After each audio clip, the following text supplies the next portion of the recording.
Do. Okay, I'm working. Guys, make some noise. Hello. Pow. Oh, Skibidoo bop bow. Scuba doo dow. If Jacob or Steven are actually listening, if you can hear us or not hear us, I guess. Yeah, Yep. Can you hear our excellent scatting? Mm-hmm. No feedback, please. So for people at home, sort of change of plans. Jacob is in transit right now and will be here probably in about 20 minutes or so. And we don't know where Alan is. I tried calling him and he did not answer, so everyone, thoughts and prayers. Hopefully he's okay. I'll probably try calling him here again in a little while. Who knows? My guess is that he's recently gotten like a second dose of the vaccine and he's like passed out asleep. That's my guess. It's really possible. And I would not blame him for that. But for now, while we wait on Jacob or Alan, we will just kind of sit and chat. Talk about some things, talk about D&D, talk about whatever, or just keep talking about whatever we were talking about. Oh god. Announcements! I mean, I already do most of the announcements and little break screens. The only thing that's really changed is we've decided to do the Mecha Hack one-shot. As I review the rules and read through the booklet again, I will be sitting down with all these guys and potentially some other people and making some characters, figuring out what they're going to do. Very possibly I've been sick all day, not vaccine related though. Oh, well, hey. Hopefully it's nothing too serious. Hopefully it's just allergies. And Travis was just talking about like pollen and stuff, so maybe it's just that. Carpog.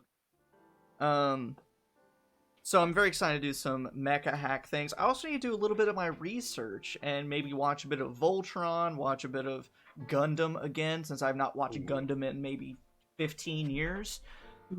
Which of the 50 plus iterations will you be consuming? Exactly. Zoids. Yeah. Zoids. Zoids? I love Zoids. I've not watched Zoids since I was in like kindergarten, but I fucking love Zoids. All I know about Gundam is that one scene from Gundam Wing where a girl invites Hiro Yui to a birthday party and he tears it up and just goes, "I'll kill you." That'll be the adventure we play. Yeah. It will be going to that girl's birthday party. Look out for it. And killing her. No. Yeah. So For that'll be lots of fun. Shadows over Driftchapel is returning this week. It'll be a little bit different than what you normally see. Last week or 2 weeks ago, we had a very intense combat encounter. And this week is going to be resolving some of the downtime activities that our heroes wanted to accomplish. So less action-oriented, but there's going to be a whole lot of lore dispense, a whole lot of role-playing. It's going to be some good fun. Going to learn a little bit more about what they're doing, where they are, and all sorts of other exciting stuff. That's about it. Still waiting on some of my Patreon supporters to post or comment or act in the poll to figure out what my next creation stream is going to be. We had so much fun for the NPC creation stream that I wanted to do something different. Whether that's an item creation stream, doing an encounter creation stream, a monster creation stream, location creation stream. Just because that's fun. And we can flex our muscles, come up with fun activities to do. Yeah, we're waiting for Alan. We'll see. We'll hope. So I'll be doing one of those hopefully this week. What else is exciting? I'm doing a test play for an adventure this week, so I'll hopefully get that published here very soon. Gosh, I think it's about it. Travis, what glass are you drinking out of? Dave & Buster's TNT. I like that glass. Wild. Yeah. Yeah, I like it a lot. Rad. It's pretty good for a tall beer, gotta say. Yeah. What's that, like a daiquiri glass? It is a TNT glass. Travis, that doesn't mean no. anything. That's nonsense. TNT. Let's look it up because I don't actually know. Long Island iced tea. Probably. Let's Ooh. go with that. Yeah. You drank a Long Island iced tea the size of that glass? It had a rum, gin, Christ almighty. vodka, orange liqueur, sweet and sour mix, Coke, and lemon. So it's really not too far from a Long Island iced tea. I think it is just a Long Island iced I tea. was right then.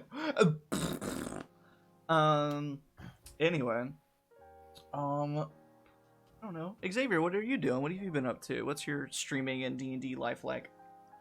Oh, streaming life is pretty good. I've been playing Disco Elysium for the first time, Yes. and it's I had really that good. downloaded, and you got Rachel started playing it again, and thanks for that. Rachel's addicted now, so Oh, you need to continue streaming that as well. I ain't got time for that. It's good. It's like It's a really good game. I wasn't so.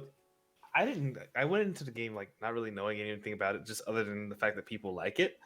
And one thing I didn't realize was that you start out as playing as just such a terrible person, Piece like of just shit. like the lowest of lows character, and I was just like, I wasn't in the mindset for this. I was like, hey everybody, welcome to the stream, and then they're just like, everybody hates you. You woke up in a drunken stupor. You can't even remember your name, and I was just like, oh no. Yeah, and basically, like, at depending on the character you make, at like every complicated turn, there's always a chance that you're just like, God, I might as well just kill myself. And like it's just such a dark game. It is dark. Logan, didn't your character die in the first few I minutes have of the done game 3 trying to playthroughs. Yes, pull his tie off of a I have fan? done 3 plays of that game, and I've died 2 times. One time was because I lost the motivation and my character gave up, and it was game over. And then the first time I did it on stream was I overexerted myself getting my tie off the ceiling fan and died of a heart attack. It's such a gross game. So funny. But I It's love so it. funny. It really like hit me like hard was when like I'm like, okay, I'm a cop, I'm a detective, I'm gonna like at least like let me at least be able to do my job. And I go up to see the body, and there's this little kid there that's Fucking just like throwing Kuno! rocks. Yes, Goddamn He's throwing rocks at Kuno! the body, and I'm like, all right, all I gotta do is get this kid to leave. The kid bullied me for like 30 minutes straight, and I was like, I can't get this kid to leave. I can't get him to leave. I was like, oh no, dude. Because, and the way that they made Kuno, it wasn't in like, like a funny little kid, like, aha, you stink. It's like the John Mulaney, like, they will attack the things you're most sensitive about, and like, you'll go up and be like, hey, do you know anything about this body? And they're like, ha, you're a washed up drunkard, and you're like, yeah? Yeah. Don't lob factual statements at me until they're insults. Yeah. But I've been doing that, and I also in my Discord I created a 30-day ranked challenge for Apex challenge, Legends. yeah. Because a lot of my friends play Apex, but everyone always like says like, oh, I'm not gonna touch rank. I don't want to do rank. I'm not touching rank. And I was just like, why don't we just like try it out? Just like do a little challenge just for 30 days. There's 30 days left in the ranked season. So I was like, you know what? These last 30 days, I'm gonna actually try it and like see what it's like. I've been really enjoying it actually. Like I've been playing it like it's one thing is when you play in ranked, you play with people that's like at that level. Mhm. So whereas if you're playing like public matches, you can get anyone. Yeah. And so there's less moments where I just like get absolutely just like mowed down by a squad, and just more moments, and it gives more opportunity for me to just like, I don't know, build up my skill and stuff like that, and like focus in on the game. I've been really enjoying it. I've never thought about that, because like I've always shied away from ranked stuff because I assume everyone's going to be tryhards and it's going to be annoying. But I never thought about it as like, no, you're going to be paired up with people at the same level, and so therefore it might actually be more fun. Yeah. I will say though that starting out at like bronze, it is just like you get some interesting teammates, because you get some people and they're like, okay, buddy, just shoot your gun. He's right there. Shoot your gun. Shoot your okay. All right, you're dead. All right, cool. I understand. Cool. You've made a choice here, and we're all living with it. Yep. Awesome. But no, it's been a fun experience. So it's like a little 30-day challenge I'm trying to do for that. Nice. Yeah. And if I recall, Oh god. Time is an illusion. I don't remember anything anymore. I feel like I heard Travis say that you finished up your Avernus campaign. Did I dream that? Yes, I did. You Yes, I did. did. What? I finished it up. How'd that work out? What? Not necessarily from the oh it was fun perspective, but like from the DM finishing a campaign perspective. Like how'd it go? How was it? So for the DM finishing a campaign perspective, I had to create a entirely new ending for the campaign because the endings in the book, I read the endings in the book and I was just like, none of them feel satisfying for like the characters or just the story that we've told. Mhm. And so I'm just like, we're gonna have to just do something entirely different. And I feel like it was good. I don't know. Travis could tell me how you felt about it. You can say, you could be honest. You could say Yeah, it was terrible. I was gonna say if you because want. Travis, you were playing the evil character. Yeah, I became very much less evil, and then I took over hell. Yeah, I was about to say, so- wasn't that your whole plan was to be to take over the hell? Yeah, it was, but then like the problem is my character really came upon like a full-grown, like life-changing, I don't know, situation near the end where he was like, "Oh, F being evil. I don't know. This seems not as beneficial." And then he took over hell, and now he's like, I mean, and then he had like 5 opportunities as he took over hell to be like, "Do you want to be evil some more?" And he's like, "I don't know. This sucks." The interesting thing too is just like, because one thing that I kept proposing, I was just like, when you get rid of this one leader, there's gonna be like, it's gonna be a vacuum. Someone else is gonna take that spot, and it could be someone that's much worse. And through that campaign, it ended up being Tari who's going to be the leader instead of like somebody else. I personally, I thought that you guys were going to give it to Mad Maggie. I was about to Mad because Maggie. I was like, maybe Mad Maggie, like if not me, because nobody had an opinion. Yeah, I was just like either Mad Maggie or Belle or someone like that. I thought you were going to give it away. Hello, I everyone, wasn't- I'm your I shitty wasn't DM, sure if you and were hi, actually gonna take it. Yeah, I wanted it. Me as a person. But I'm glad that I was able to wrap it up because just like finally I could wrap it up and start moving on to the next thing because I'm prepping another homebrew campaign that I want to do because I found that while a pre-made is nice and easy to prep, for me personally, I'd rather do homemade. That's fair. Rather just give myself that free reign, Mhm. And like you said, But, like it's fun, but to make it really satisfying, you kind of have to Frankenstein the shit out of it.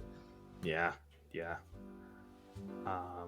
And then other than that, I've been doing my Theros campaign, which has been going strong.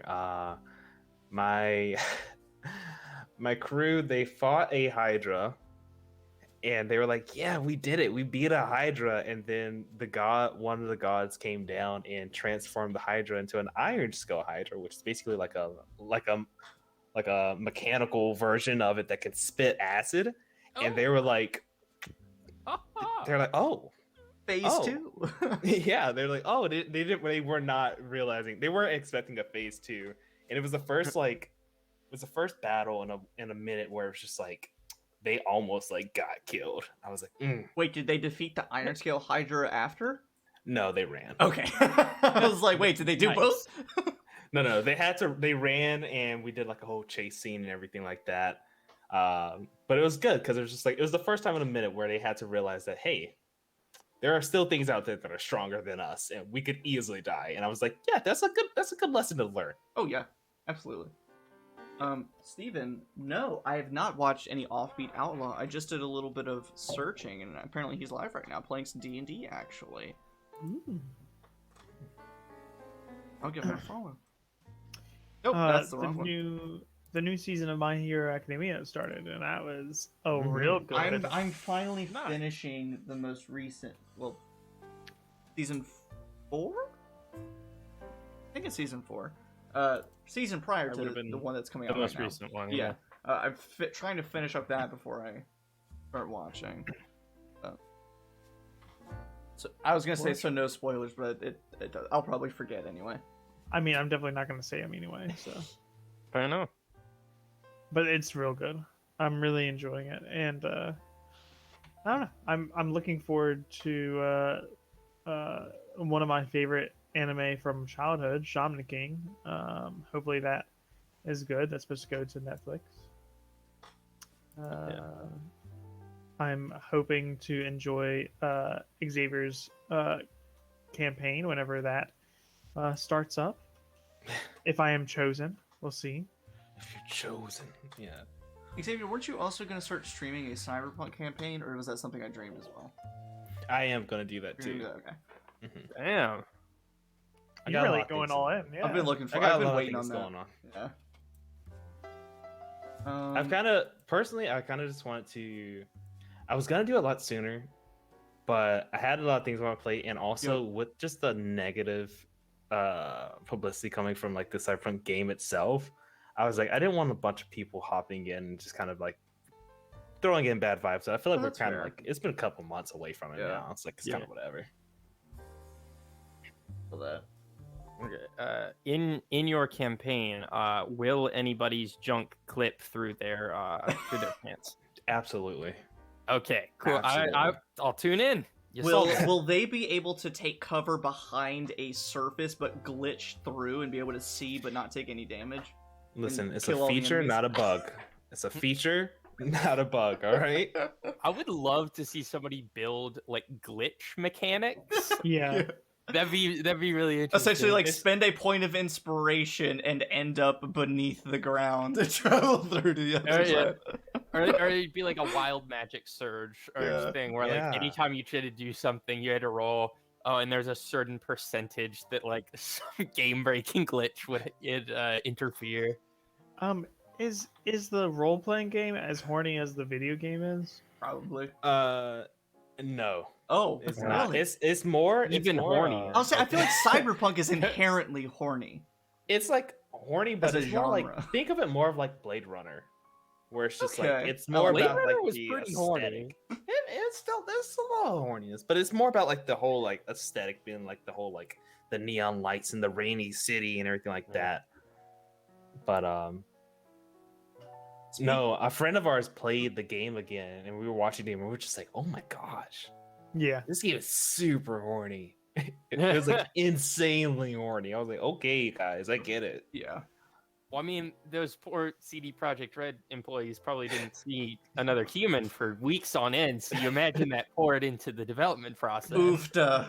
Oofta. Speaking of horny, as things are Yes? opening up again and our friends are getting vaccinated and all sorts of stuff, and also people getting regularly tested and all that kind of good stuff, we finally Mhm. played in-person Curse of Strahd for the first time in 6+ yeah. months. And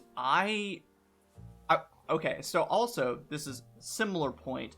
I ordered the Critical Role biography, essentially, that nonfiction book about how they came to be. Yes. And I just started reading through it, and seeing pictures from their home game, like when they're on like their late 20s, playing D&D at a kitchen table with just drawn on a wet erase board, it like brought tears to my eyes because I missed playing in person that much. And so Yeah. we finally played in person again, and I have inadvertently made Curse of Strahd super horny. What do you mean inadvertently? I don't know. There's already some horniness baked into it, but Yeah. one of the things one of my players, she had seen a tweet. I truly don't remember what it was, but we have this ongoing joke now that Strahd's gonna like appear wearing these like super slim fit tight Levi denim jeans with his ass like a pumpkin, and Like a pumpkin. like a Wow. pumpkin, and Big Strahd. they went and saw Madame Ava a second time after they received a dinner invitation, as Yeah. and asking Mhm. questions like, why would he do this? And I regret it immediately as I said it, but I told them he likes you. And that's kind of the truth. He likes the adventure. He's keeping them there. He wants to get to know them. They're interesting. But it had turned into like a joke of like, do you like me back? Check yes or check no. And so Yes. now like Strahd's just super horny for them and wearing these jeans and a tank top, a mesh tank top. Like it's terrible. It's so bad now. I'm imagining Strahd dressed like Dr. Frankenfurter from Rocky Horror Picture Show. Yes, Yes. basically. And so he shows up, this super dangerous and deadly character, but then is also super horny, wearing like lip gloss and a, just a vest. I baby. love, on the Curse of Strahd subreddit, the number of which is strictly for DMs. Yes. The number of times I've seen like different takes on Strahd himself, because some people play him like super suave, super like, hey, how you doing? Like, welcome to my land. Like, what do you want? And some people play him as like, hey, I'm gonna kill you right now. Like, you step into the place That's no and then fun. immediately That's Yeah. he tries to kill you. I mean, the whole premise is that the usual premise is that he's brought the adventurers to Barovia to play with them. Yeah. They're his playthings. a mouse in he a enjoys maze. fucking with them. Yeah, he's bored. He's been Yeah. there. It's like the whole time. Yeah.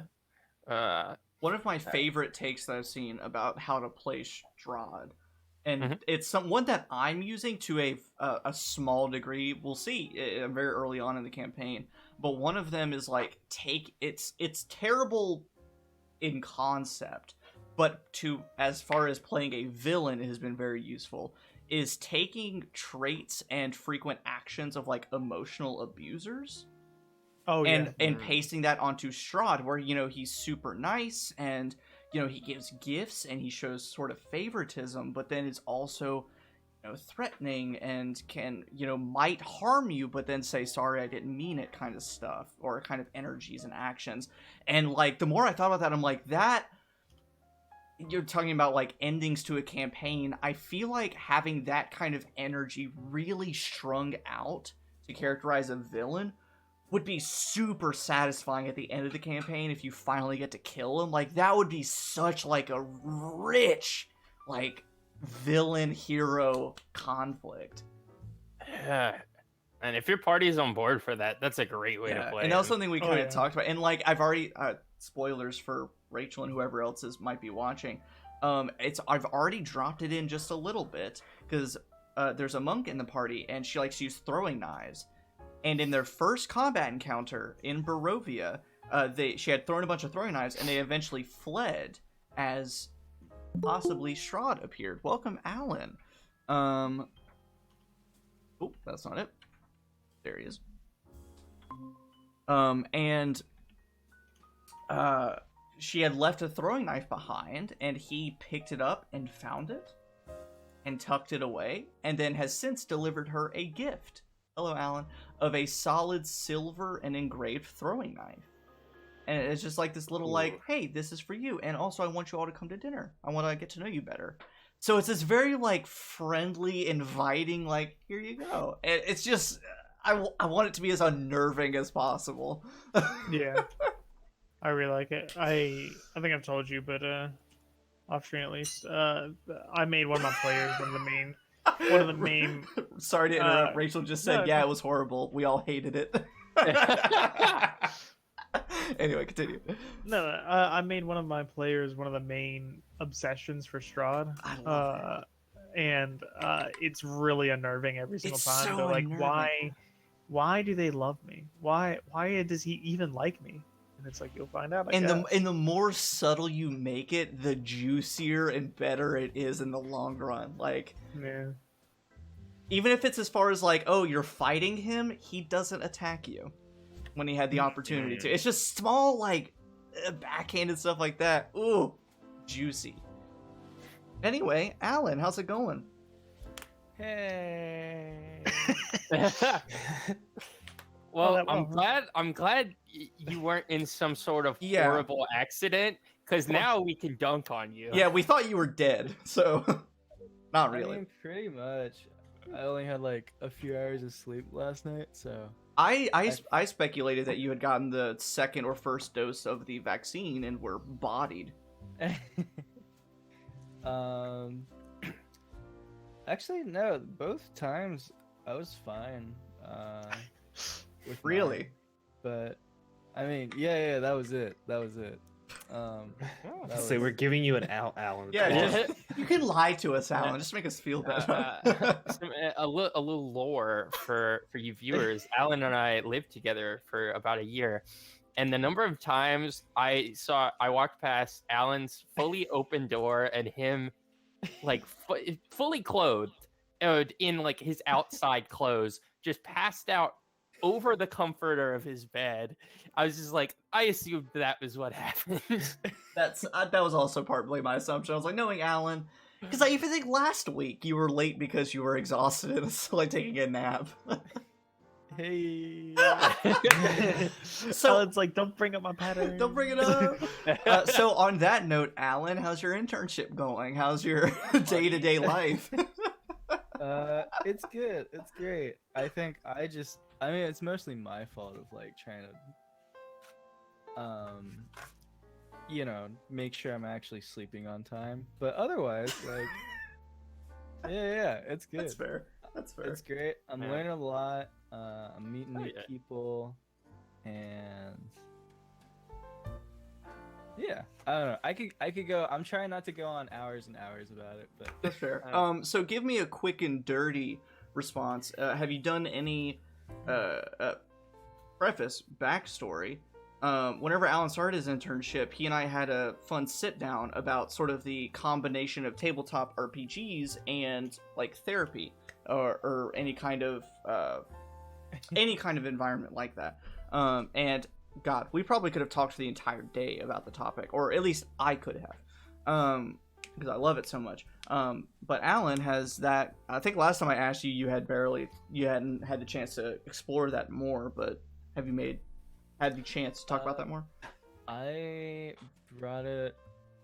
I for the past 2 or 3 weeks, I've been getting to know this small group. Mm-hmm.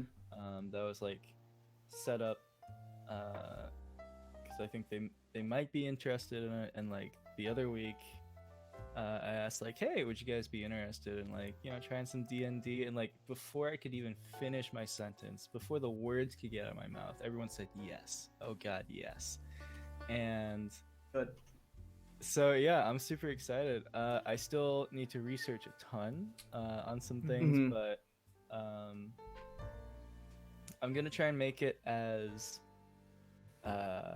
adaptive as possible, just kind of like from the ground up, like whatever they want to do. Like, Oh, what's up, dude? yeah, dude.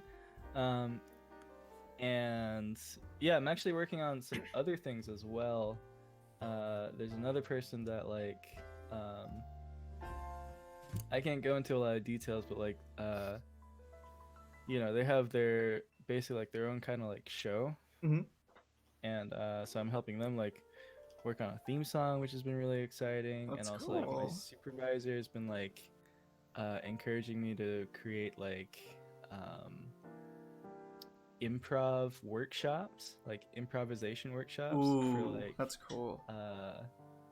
for people from like 2 different facilities to come in. So I gotta like make like an advertisement or something to get people to join that and stuff. And yeah, it's really cool. It's really Like exciting. that. I can't wait for essentially like if you have to write or if there's any kind of reports or summaries about it, I'm gonna read that shit so much. Like I love it. And like recently, I messaged Alan about this. So for people who don't know, I write articles for WebMD now. That's sort of my full-time job. And pretty much what it is that they post topics that need to be written about, and you just jump in and claim them and write about them. And the other day, I got an email that was like, "Hey, here's the topic, music therapy," and I was like, "Whoa!" And I grabbed that shit. I've now learned I'm far too passionate about such topics to write about them ever again because I mulled over that article for far too long. But something I learned, I kind of already knew this, but I learned through talking to Alan and reading more information about it, is like music therapy and tabletop RPG therapy are very similar because of how like group oriented they are. And like it was just so interesting to read, and like getting the chance to like talk to Alan about that tabletop RPG therapy stuff, like just such an interesting thing that I could go on forever about.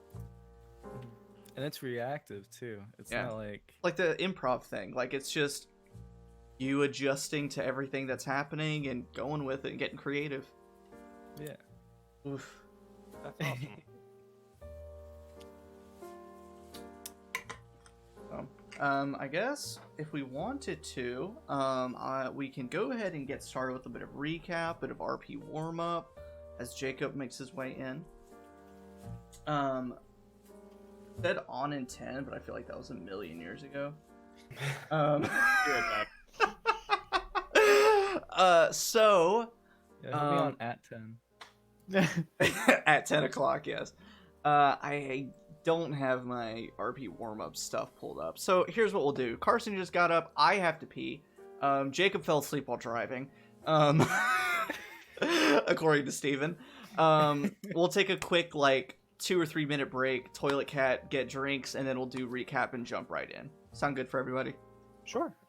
Awesome. Then we will be right back.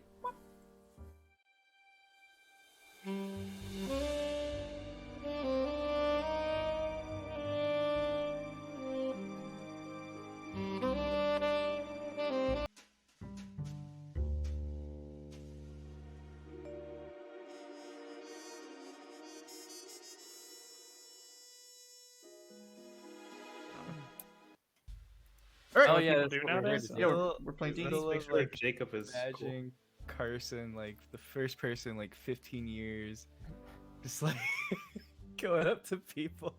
Where is he? Where's who? You know. Don't lie to me. Jeez Louise. Fuck. I You're can back. see the Space Needle. His apartment is somewhere nearby. You're Oh my walking God. around with navigating supplies and a compass and a map of Seattle trying to triangulate with a Yeah, I've got a sextant out on table of a coffee shop. Just okay, if the Space Needle is this size in the background of this shot, that would make it roughly this far away. And if I can see from this angle, And was Frasier 90s? yes, 90s? Fraser was Yes. nice. And so you would have blueprints of Seattle from 90s and then also in 2021 and then, making connections, figuring out what's different, and it'd be a project to find Frasier's apartment. Yeah. Crazy. Yeah, the apartment owners just get back, and it's just shattered glass, and I'm just lying there on the floor, just oh. It's just some dump now. There's graffiti everywhere. Yeah. And it wasn't What the are you actual talking building about? they used. Yeah. What? Huh? What in the fuck? Nothing at all. Yeah, watch the VOD. Watch the VOD. If you want some more of this inane rambling, subscribe to my Patreon and we'll be doing a fun fireside chat with more inane rambling from all of us. So That'll it'll be most of about it. characters, Are we- maybe. Carson gets chased I didn't down by realize. some I didn't guy realize that- we were live that entire time. No, not the entire time, just talking about Frasier. Okay, great. Love that. Unfortunately, there's no way I'll be able to get it all set up in time. We did have a little vote amidst our group. By vote, I mean Travis and Xavier voted for the same thing, and they were the only ones who voted. So our new color scheme is going to be cool colors of blue. Where was and this teal. vote? It was in the Discord. Oh, Um, damn! I should check things more often. If you paid attention, maybe. Yeah. got him. So next week I'll be unveiling the new frames and things. Because I won't have the chance to put it together now, unless you guys just want to take 10 minutes and watch me put this together while everyone chats in the background. Wait, Sure, where? be more productive than the rest of the stream. Where in the Discord? does How this do I happen? remove Travis from Google Meet? Scroll up, Jacob. Up. It's the thing on the mouse, you just. Sorry, mouse. Come to the fireside chat if you want to watch Oh, I us see it, I bully found it, Jacob sorry. for an hour and a Yeah, half. the scrolling. It's important. Post Wait, a what are we bunch of talking about? creamer emotes in the chat if you want me to put together the layout as we play. Drop Otherwise, one of those pre-motes. Carson, You gotta do that's one of those not a editing thing. streams. We're not going I to do am cremotes. determined to make it Absolutely one. not. I don't Give know, me you- cremotes or give me death. Guess death it is. I don't. I'm sure. Put some cream oats in the chat if you want Carson to get cream. Ew, I just found a no. name. I just found a name for your followers. Sure. Logan's Cream Mates. I love it. That's all the time we have for this. And I will forever be canceling my Twitch channel. See you at the same cream spot at the same cream Cream place. place. The park or the back alley. Get creamed. Get creamed. Oh. That could be your catchphrase. You're not a cream mate yet? Oh, dude, you gotta get cream mated. It looks like people don't care what I do on this stream, so I might as well do the new layout things. So in the meantime, I think the only two people who've not done an RP warm-up are Xavier and Alan for this time around. I don't recall who did it last, so if Alan and Xavier will roll a d20, and whoever gets higher will do the RP warm-up. Oh no, that one. Oh no. So it looks like Alan's doing the RP warm-up. I think that was Are a you joke. serious, Xavier? No, that's a 13. Oh, damn it. Yeah, I was about to say that. Insight check. I was gonna say, man, because I rolled a 3. I thought I was gonna. Xavier's like, no, I was being serious. No, JK unless. So Xavier, what'd you get? A 13. 13? Alright, Spike is doing the RP warm-up. So Xavier, if you roll another d20 for me. Don't put your dice away yet, kids. Of all the numbers, this kid rolls a 3. Oh my god. This kid. It's 11. 11. Ooh, ew. Oh, I'm sorry. I'm sorry. So, as is sort of known in Warforged biology and physiology, they don't necessarily require sleep like most people do. They just kind of turn off into a depowered state, but still kind of aware of their surroundings, similar to Elven Trance, just sort of meditating or in standby mode for the length of their rest periods. Mm-hmm. Now, you can take this at your discretion. It could be, more aspiration-based, but what did Spike last dream about?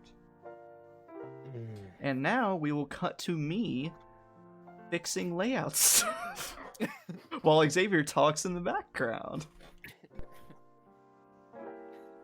My last dream, it was a weird one. I'm gonna be honest. It was a weird one. We were all there, all right? Oleg was there. Varen was there. I'm talking. Donovan was there. Everybody was there, right? And here's the thing. We were just playing Uno.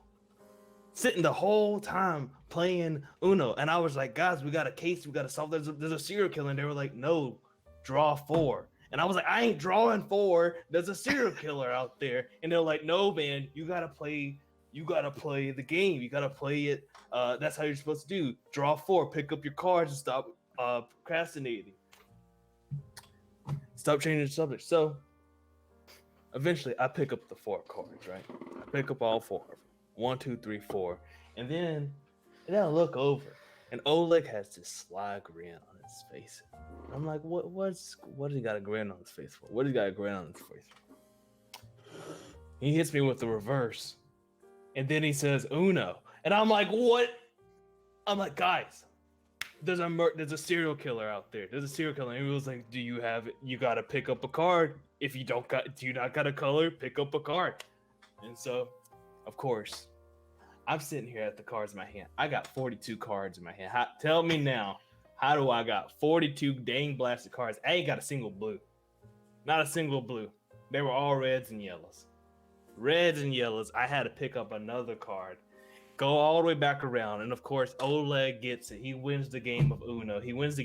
Then I wake up covered in, at first I thought it was sweat. It wasn't sweat. I was just covered in water. My roof was leaking, and I was just like, God dang it, I gotta get a new place. I need a new place. I need a place more than just a table and a chair. And yeah, that was the last dream I had. All of us playing Uno. Just incredible. Yeah, cut to all of us in the assassin's apartment where Spike has provided this unprompted. I just start blurting it out. Yeah. I was like, what the heck? Oh, yeah, we're supposed to ask questions of these people, right? Technically, yes. Now, whoever would like to, because I still need some vamping as I put everyone's videos in their places. If anyone would like, I guess, Xavier, you just did the RP warm-up. You can choose who does the recap, which is an ultimate power, honestly. Who does the recap? Who does the recap? That's not in the right spot. Alan's wrong. You know what? I'm gonna say Alan does the recap. Looks like he's talking to somebody. Alan, were you just talking to somebody? Huh? Were you just talking to somebody? Yeah, my my little brother is on an esports team at his high school, Okay. and they just had a tournament. So he was just telling me about that. Did he Yeah, win? cool. He beat everyone in his elo, and then he faced off, or his team faced off folks that were a lot more skilled and beat him like 0 to 13. Oh, tell him to do Like the better last next time. match. We only deal with winners. But he beat everybody else, so That's pretty great. Oh, Nice. That's awesome though. I wish my high school had an esports team. I wouldn't be able to compete whatsoever, but I wish. I think Gamer Nation, rise up. Yeah, the fucking Letterman jackets with just gamer on the back. Hell yeah. Oh, no. Sorry, Mom, I have gaming practice. God damn it. By the way, thank you for following Soccer Rules. I don't know who you are, but thank you. Thanks for hanging you. out. And I need to play a Dragonborn. For some reason, I always opt for abnormally large or abnormally short characters whenever I play them, which I feel like says something about me. I'm just not sure what it says, so let's just not You're talk either about it. yourself or the total opposite of yourself. Most of my characters are like 6'3", which is the height I would like to be. What? 6 foot even is not good enough for you, Carson? It's good, but It's not yeah, good I'm sorry, enough. 5'11". Oof. 6 foot. 5'11" on a bad day. But on Tinder, I'm 6 foot. I earlier, if you'll have to probably go back and watch the VOD a little bit. But Can I shoot this? in my feel you. Curses I feel you, Strahd, Austin. what is that? Are those little? Wait, what are those? It's the I don't know what it's called. Oh, cool, Alan. It's Great like info. the Japanese Are they just like little hot buns? What are they Mochi? called? Are you talking about mochi? mochi. Is that how you say it? Yeah, mochi. I think Okay. we're supposed to be playing D. I don't. I'm still fixing Alan, things. do I the don't know. recap. Anyway, hold on. Yeah. Before Alan does the rice dumpling, nice. 5'9". In my Curse of Strahd campaign that I was talking about earlier, one of my players, it's his first time playing D&D, but he wanted to play a rogue, but also was interested in a Dragonborn, and so he's playing this very light, skinny runt of the litter Dragonborn, and it's been very interesting. Like, have that kind of, like, just... I love spicing up normal, like, racial stereotypes. I love it. It doesn't smell like anything. Probably rice, then. It is made out of rice. It's like a rice confection thing. You're made out of rice. Anyway, Alan, now that your mouth is Oh, full wow. of food... I am eating a lot of rice these days. Now that your mouth is full of food, Alan, if you'll recap what happened in the last session, and I should be done with the video stuff, so it's good now. Tight. We now have some a- vanilla in here. There's some vanilla in there? Wait, is that vanilla? Hang on. It's true.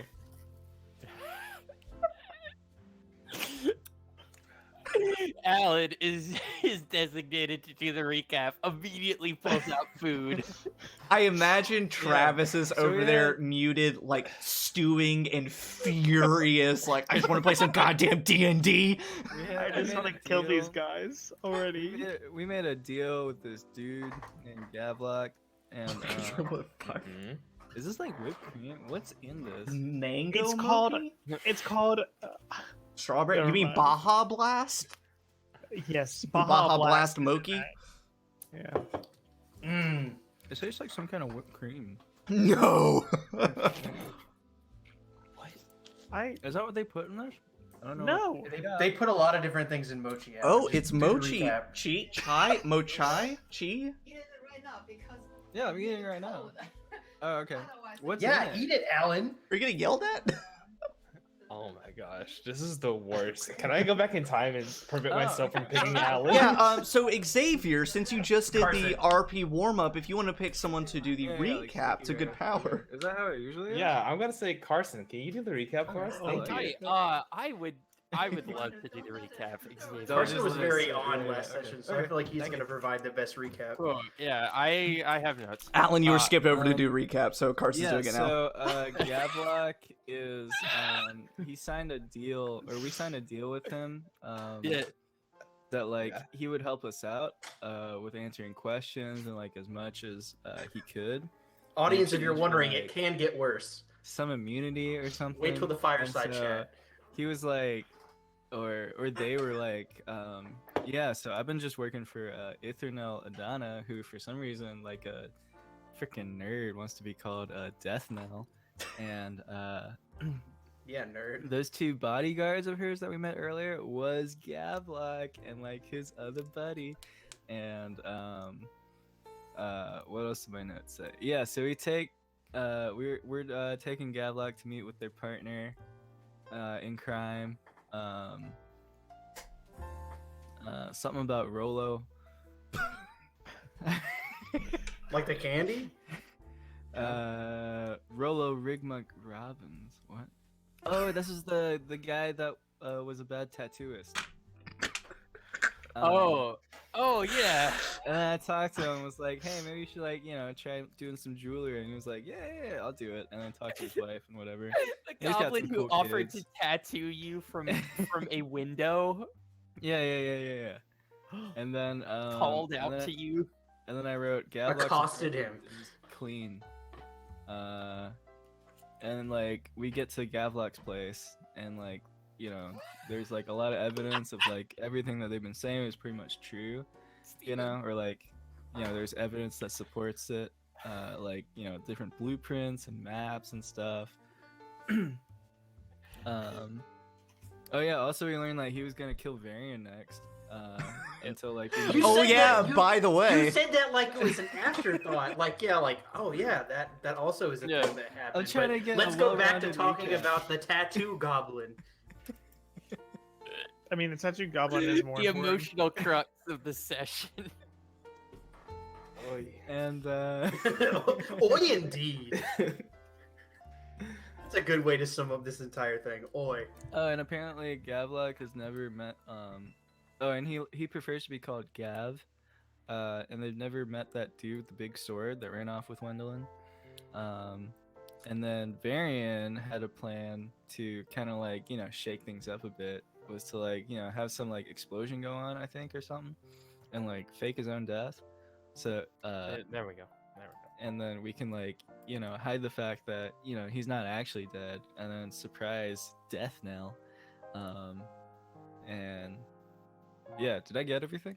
I don't know, Carson, is there anything you want to add to that amazingly accurate recap?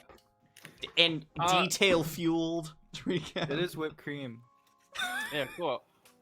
Yeah, so basically, if our new viewer isn't caught up, we're investigating a series of serial killings across the city of Sharn in the world of Eberron, the city of towers. There's Oh, I forgot to mention that. Yeah. yeah, in which a number of the dragon marked houses, where if you don't know, they're essentially like aristocratic families with inherited magic that manifests as these like almost like physical birthmarks that allow access to certain magical powers and are passed down and from family member to family member, or they are these assassins are targeting members of the dragonmarked families, and basically through a bit of luck and some ingenuity, our party managed to take down on what we believe to be one of the assassins after the most recent killing, which brings our death number up to, I believe, 4. We interrogated them in essentially the magic FBI of this world, the King's Citadel, where they realized their position, and we cut a deal. So we went back to their abode, met with them and their partner. Their name, they prefer to go by Gav. Their partner goes by Sem. Sem is a changeling, and Gav is a doppelganger. Are both very dangerous and very smart people, and they essentially revealed that a prominent member of the city, Adana, who we had met before, is the mastermind behind this whole thing. So I, Varian, my character, concocted a plot since he was next in line to die, to fake his own death and get a step up on this criminal mastermind and use this to propel us forward into taking her down. Oh, Steven, you really came in there with that very hot take. It got me for a second. Oh boy. So, you guys, you're sitting in the apartment of the killer you have been chasing after for weeks. Well, it feels like weeks. However, now that it has been revealed that Adana is sort of the mastermind behind it, and she has sort of been in your lives for months now, who knows how far this might go back. So you're sitting in this apartment. It's in Lower Tavik's Landing, so it's small. They kept it clean, but you know, you're sitting on a futon. Furnishings are slim, and the window outside opens up into the rest of the Dragonized District, which is full of clubs and restaurants and gambling halls and people out on the town, especially because effectively, not to get too bogged down in vocabulary, it's essentially a Saturday night. It's the weekend. It's, things are bumping, things are, people are having a good time, and you guys are not having such a good time. Donovan, because of this, something happens. We're gonna get a little, I'm gonna merge a few things here. I love that. Out of the corner of your eye, you see a streak of light. And you quickly glance over it, being the keen person that you are, and you kind of just look out the window, and you can see, because you're in the lower portion of the city, you look out and you just see sort of the base of towers. Being down in the lower city, you don't get luxuries like the sky, which it's a little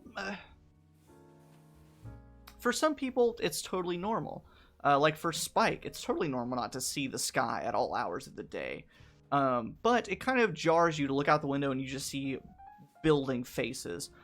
But you notice that just between two of the towers outside, you see another streak of light as a meteor, or a shooting star, zips through the sky. And, I'll let you kind of have some fun with this. You could, we can make up a tradition of wishing on a shooting star, but more so, this moment of focusing and relieving your focus from the matter at hand to the city itself, the shooting star out in the sky. It sort of just gives you this very mindful, meditative experience. And so effectively, I'm redeeming a flashback. You have been interrogating suspects. You've been in and out of government facilities, zipping across the city, observing, watching for weird circumstances, spotted members of the Order of the Alley. You went in, you kind of, you suaved your way in a conversation. You're now speaking with the killer that you've been searching and writing about, but now you finally get this moment of breath, this moment away from it all as you see this shooting star zip through the sky. And I'll let you kind of go from there, have some fun with it.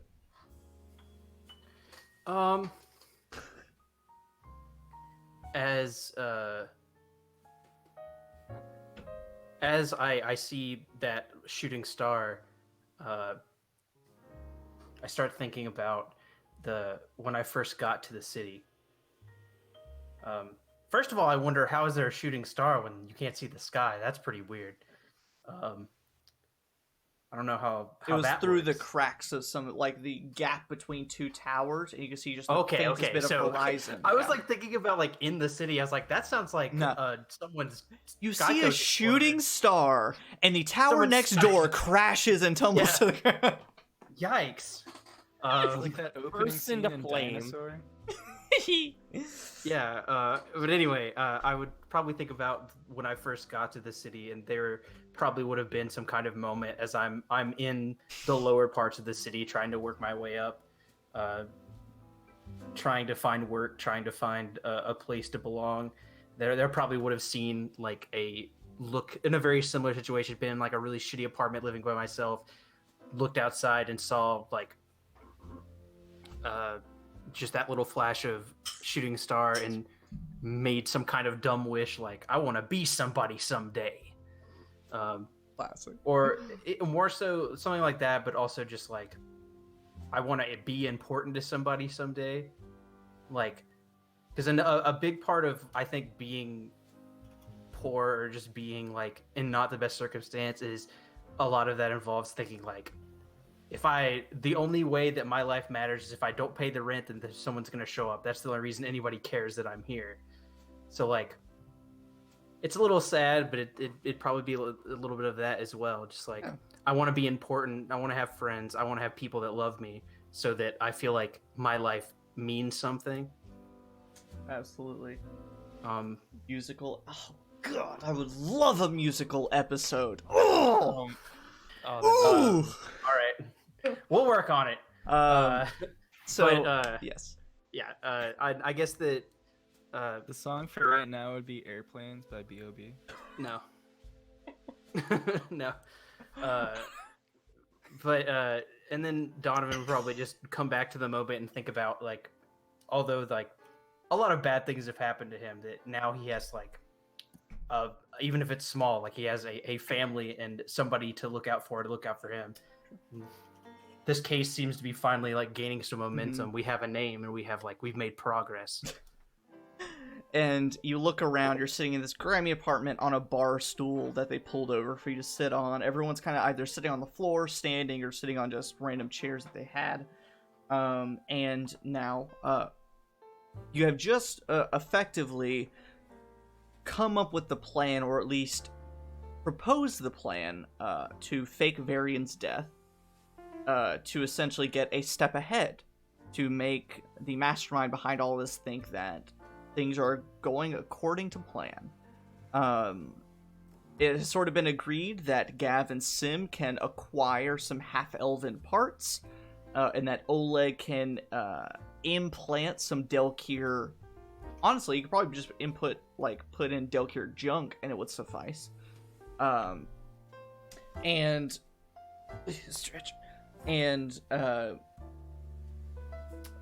luckily, to your advantage, the mastermind behind all of this, she has sort of let Gav and Sim have their way with this, schedule their own programming.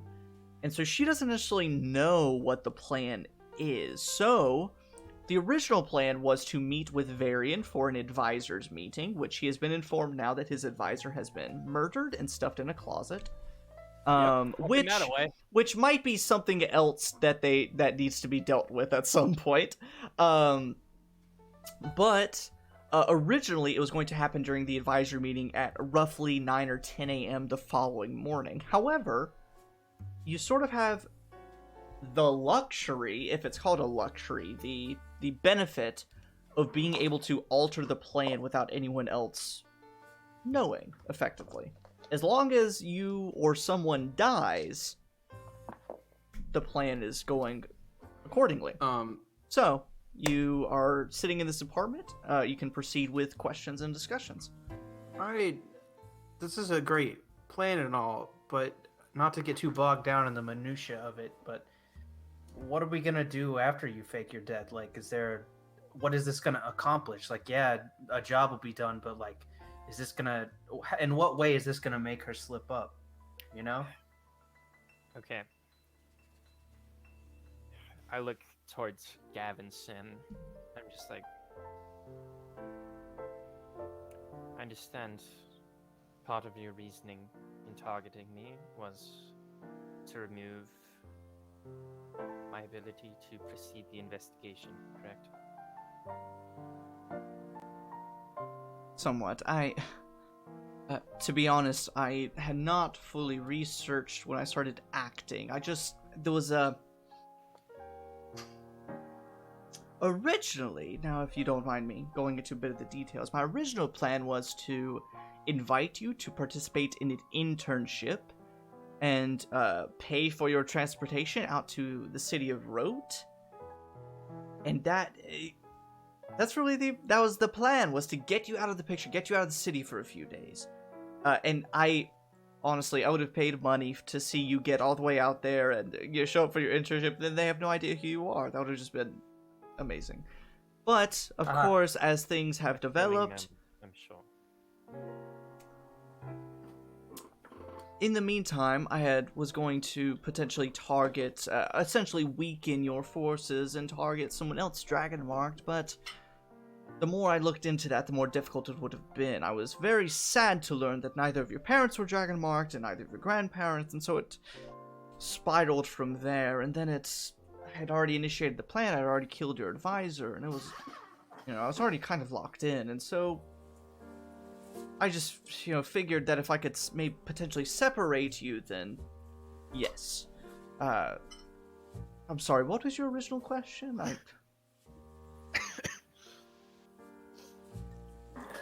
Is whether you intended to separate me from the investigation.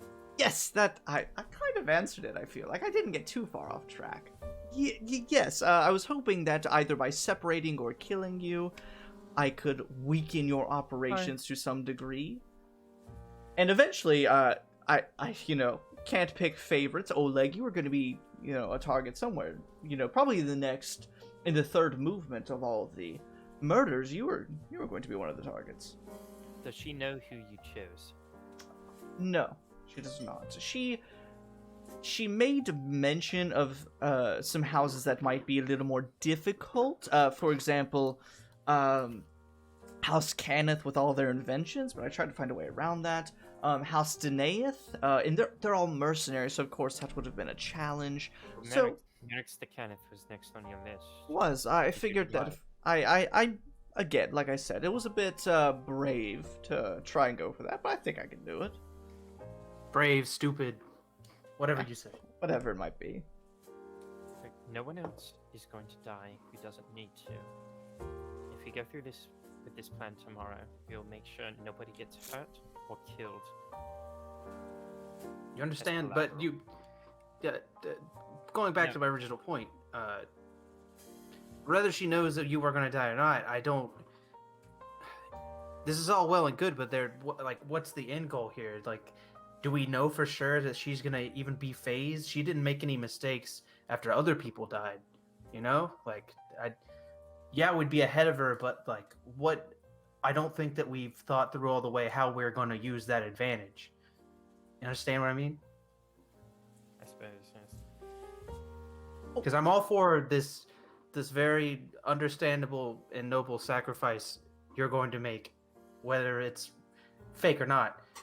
But I think we need to think this through and not get too hasty about faking deaths before we figure out what the end game is, We got a great middle section, but you had something to say. You see that Gav pipes up and says, "Now, we're working together at this point. We've signed the contract. It's the whole deal, so I have to be as forthright as I can. I'm not sure how. I don't know the connections. All I know is that whenever Death Knell, as I guess she prefers to be called, anytime she contacts me, it's either through some kind of dead drop, such as, a barrel hidden in an alley, or, the underside of a tankard in a bar, but she is also somewhat prone to using Boromar clan messengers. Occasionally I'll have these halflings who come up to my door delivering a note. Of course, she doesn't, I guess she hopes that they'll be discreet about it, but I would, you can see the tattoos from a mile away. It's obvious. I pull down my sleeve a little bit again, just a little nervous tick. So like I said, I don't know what the connection might be, if she just has them under their thumb, if she hires them, I truly don't know. We knew they were connected because That was how they got the Clinax oil. Clinax Yes. oil and probably the bomb too, right? Yes, that was really a lot of luck, a lot of finagling, but we got it. We tried our luck with the bomber earlier. Didn't yield particularly good results. Yeah, they're not the biggest fans. That makes sense. And they're not all bad people per se, but they just have ways. Just people who sell bombs and poison. Well, I mean, it's like magic, right? You can't blame the person who taught the magic, just the person who used the magic, right? I'm sure you think the same way about yourself, right? You're just the gun. You're not the one that pulled the trigger. Well, exactly. How could you turn that down? And you know, same for and at this point, Gav points to Spike. It says it's like the Warforce and any soldier. You can't necessarily blame the soldier for what they did, but the nation they serve, right?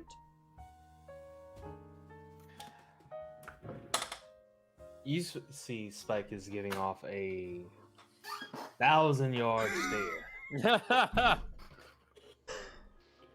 and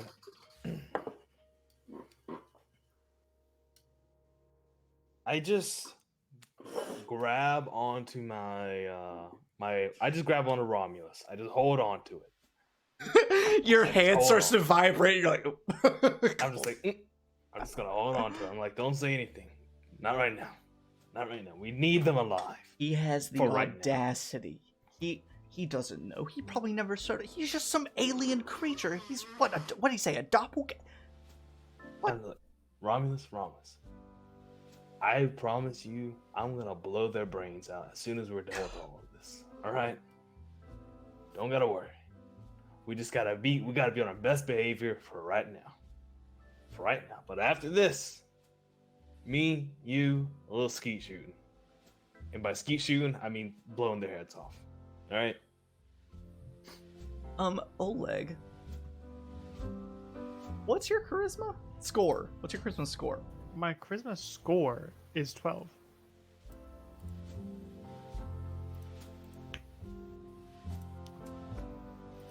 For a moment, Romulus hesitates and then says, I mean, Oleg's thinking it too. Just look at him. He's fidgeting. And you know that guy's track record. He'll shoot someone for looking at him wrong. I mean, come on. We got this. We can handle him right here, right now in this apartment. We've got the guns. We've got the magic. We can do it. Romulus, it ain't a Jess. matter Hi, Jessica. of whether or not we can or cannot do it. I know we can do it. You're damn right we can do it. Come on. We got this. But this is one of these situations where, as our good friend Donovan would say less. Just calm down, take it easy.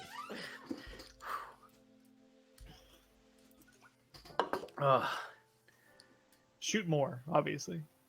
Shoot more. Shoot more. That's Sorry, what Oleg I said didn't before finish that. it. I didn't finish the phrase. Yeah. Say less, shoot more. Yeah, that's what Oleg Hey, got out of Les. it. Oh, well, that changes everything. He fires that. Game over. Done. Eventually, though, Yes. Romulus kind of calms down and says, Let us shoot. Romulus calms down and says, all right, wait, you should probably answer him before silence is getting a little long. He said something about the war, soldiers, I don't know. I just, I just say out loud, yes. And then I just silently just stand still again. in the And Gav corner. turns to you and says, see, exactly, it's, there's a difference between the gun and the shooter, and similar algebra gonna all the get way up. There's free will involved. You chose to participate. It's a very different deal. But the thing is, you can't rationalize with crazy people. No offense. So let's continue.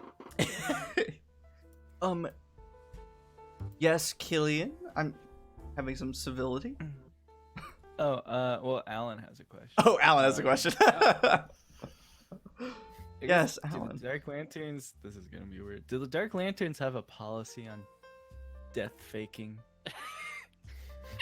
Anything in the bylaws for that?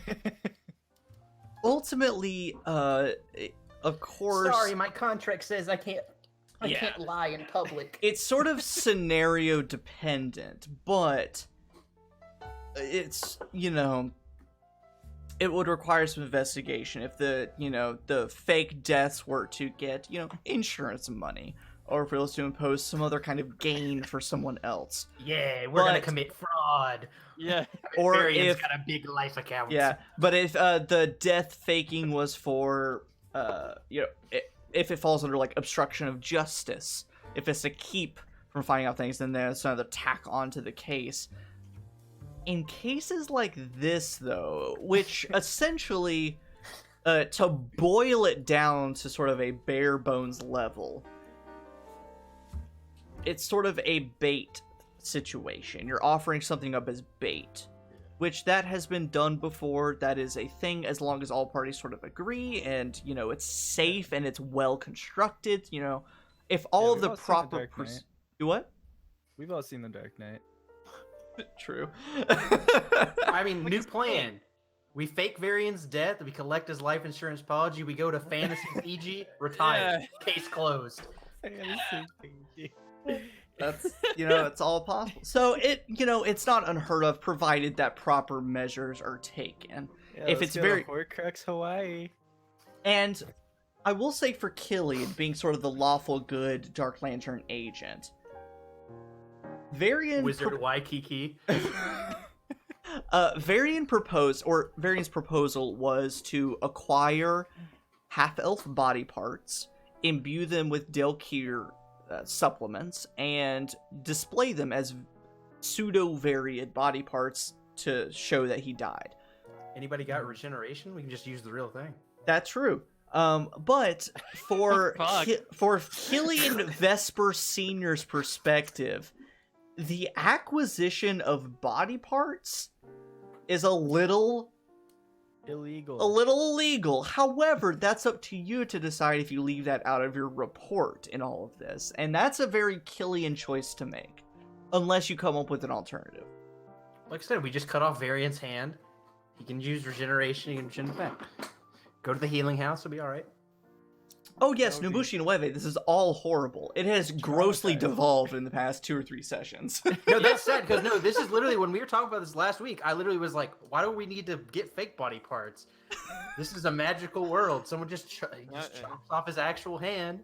Varian is fully ready to like Peter Pettigrew this if necessary. And Varian is super smart and is studying magic. There's also things that exist like the Disintegrate spell that completely vaporize. So that You don't even have to leave behind a body part. You can just leave behind like your clothes. Yeah. Be like well, I was- Obi-Wan. Okay, to reveal my hand here, what I was thinking was they'd acquire some of these explosives, place them down, and then I'd cap it off with a fireball.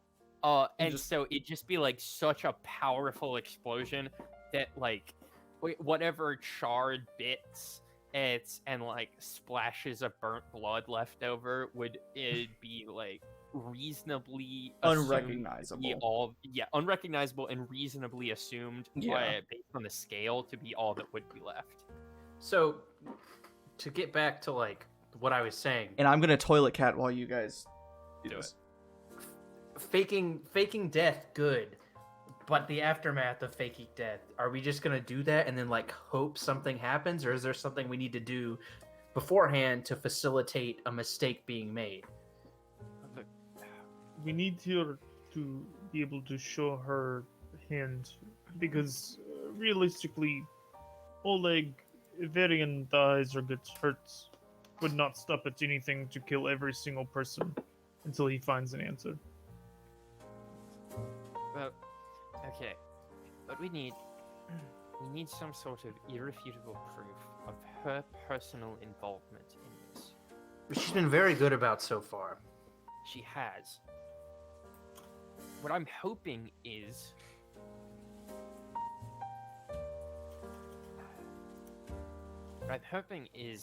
my proximity to her in our previous encounters might cause her to be a little cockier than she has been, and possibly to give something up.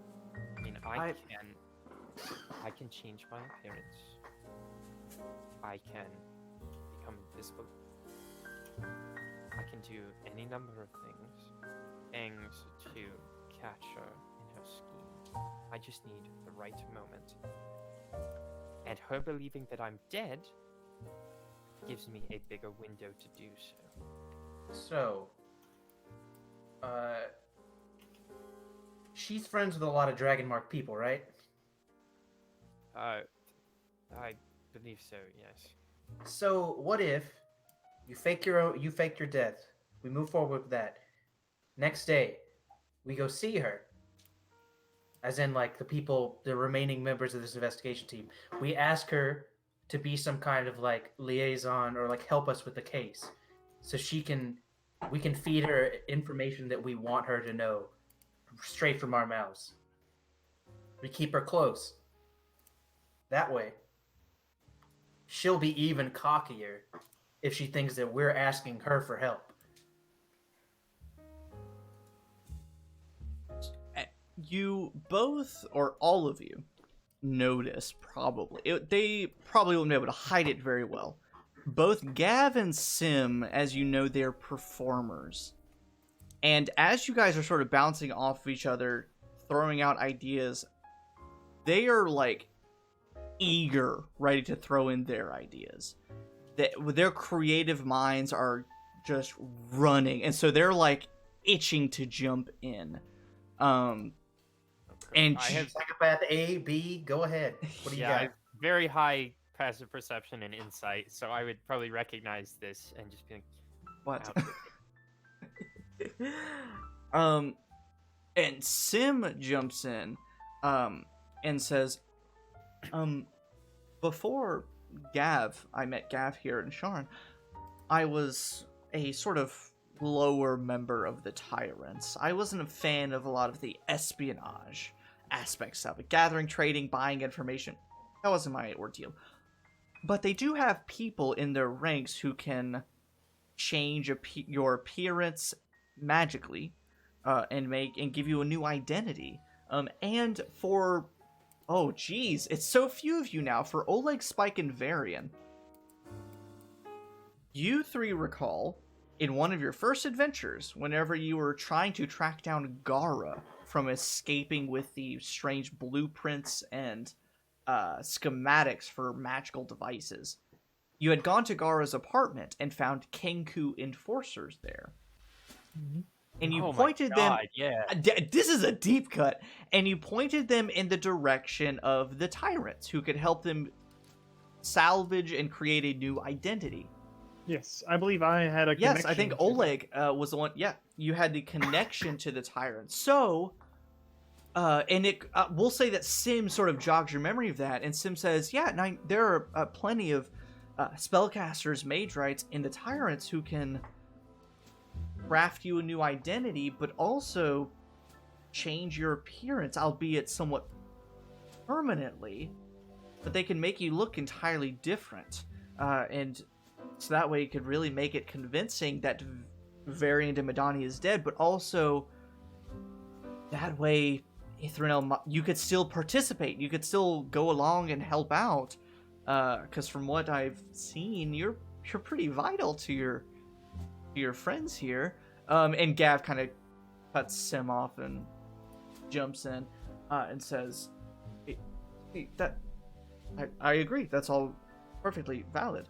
As far as the feeding her information that you want, houses and things, that's been the main problem I've had with Ithranel, is I've not been able to track her down. I've reached out to the Autumn before, of course, in disguise, and even in their and they have records of everyone, of all of their members. They do, and they have nothing on her. They have nothing on. I use magic. Nothing on her. Nothing on her, and so Which I don't understand. I think that's got to be tied to it. Ithranel Because as Lagana soon may as be a I- false identity. I cast legend lore, right? You Which did. will tell me everything about her name. and anything like any rumors related to her and stuff like that. Nobody's got anything on her. And She just showed up one day and established herself part of the arm, which means, like you said, false identity. There's got to be something. And the false thing is, identity. maybe what she looks like now isn't even really what she looks like. You got to think about it. Maybe she's some kind of doppelganger or I would something like I would that. know that, and honestly, she's far too attractive for her own good. There's no way that a normal elf can just be that attractive, right? It's carefully She's crafted. Maybe it's like a persona she created. Maybe. Because as somebody who wasn't born here and came in here, nobody makes it up that far that easy. You got to know somebody. And Gav snaps over to Sim and says, "What are the odds that she has maybe reached out to your contacts in the Tyrants?" And Sim thinks about it for a second. He says, "I mean, that's possible. Maybe she got a new identity from them. I mean, Well, I'm not in league with them anymore. I have a few people here and there who still like me, but I couldn't. That's what we call a lead. Yeah, There's this maybe. up and coming non-magical trend called cosmetic surgery. These I did weird an chemicals they article on inject. that. It's not safe. They give you fake boobs, they pop. It's scary. You don't want it. Gav turns to you and says, "Oh, you write for WebMD too?" Oh no. I do. They're making me do Starving these artists fluff everywhere. pieces on boob jobs. I want to do real journalism. A journalism. When can I Anyway. get to the magical boob jobs? I cast a fifth level Enlarge. boob job. Oh god. Wow, that really that tanked so that only fast. lasts for a minute, you clod. A minute's all. All I need. Wow, that really tanked. That was Fantasy Viagra. It only works for a minute. man. I thought Curse of Strahd was horny. Jeez. Oh my god. Anyway, Travis, you are gonna have some valuable input. Yes, I actually know a guy named Dox in Tyrants who could possibly help us. I'm pretty good contact with him. He helped us not too long ago. Why don't let's check that out then. What time is it right now? I know what time it is. Oh, it's I just so don't late. know what time it is. Hold on. Let me do a little bit, man. Like Keen Mind knows what time it is. Keen But- Mind, like a Donovan. little after 9, right? No. So the meeting between Gav and Sim was at 9 o'clock. They sat there So for an it's like- hour, and then you met it's them in like a talk. 11. It's like 10:30. Okay. So it's late. fairly late by the time you So catch wind of it. what time was your meeting tomorrow, Varian, where this was all supposed to go down? Not that it matters really at this point as much. 9 o'clock. 9 o'clock in the morning? Yes. Okay. Is she expecting someone to die tomorrow?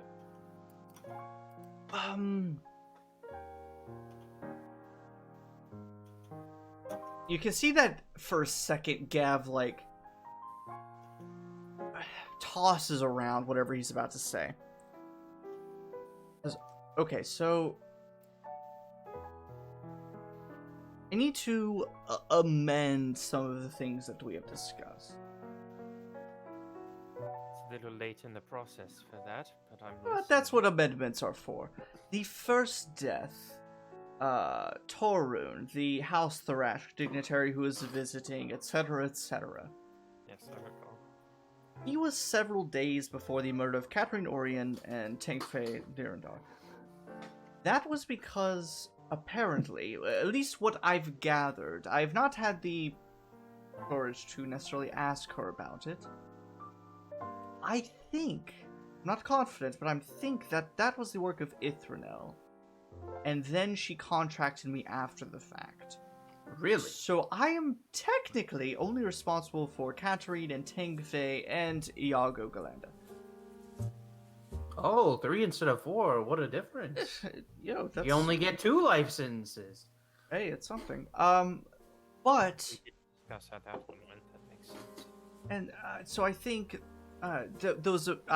it may have been an act of passion. For what I recall, he just fell off a bridge, so maybe it was premeditated that she had a change of heart about how Just fell off a bridge. Exactly. Okay. I don't think that's how it went at all. I think she tricked him or poisoned him or some reason. I don't know. Either way, that feather tokens. So either way, the first movement of murders, we'll say, Invigus was murdered 2 or 3 days before Katarine and Tengfei. And Tengfei and Katarine were murdered on the same day. Originally, I had planned for Varian, or Iago, Varian, and Merrick's to be murdered on subsequent days as a set of 3, and then a couple days pass, and then the next week, Movement 3 happens. However, there's really no standard. There's no idea of what exactly the pattern is. So theoretically, we could change it up if you didn't want to get murdered tomorrow. What a fucking sentence. Well, is she pretty invested in this whole pattern or in this whole thing as far as this seems like next something these two person? bozos came up with. It's something we came up with, but I think a month was pretty important to her. That's kind of how we landed on a week by week basis. Do we know of anything like So- of Sharn in general that's happening in a month? Is there anything important, like some kind of like legislation being voted on? like If Because I would probably tribunal know. elections. yes, I imagine everyone except for Spike would be in tune to that kind of thing. So if the rest of you will make history checks for me. Okay. You got it, boss. All right. That's a nat 20. Oh baby. That's 16. Oh, 15. that's not right at all. Holy So shit! What? 20. 28? Nice. 8. Eight. Eight, bro. Carson and Travis, what'd you get? 16. 15. 15.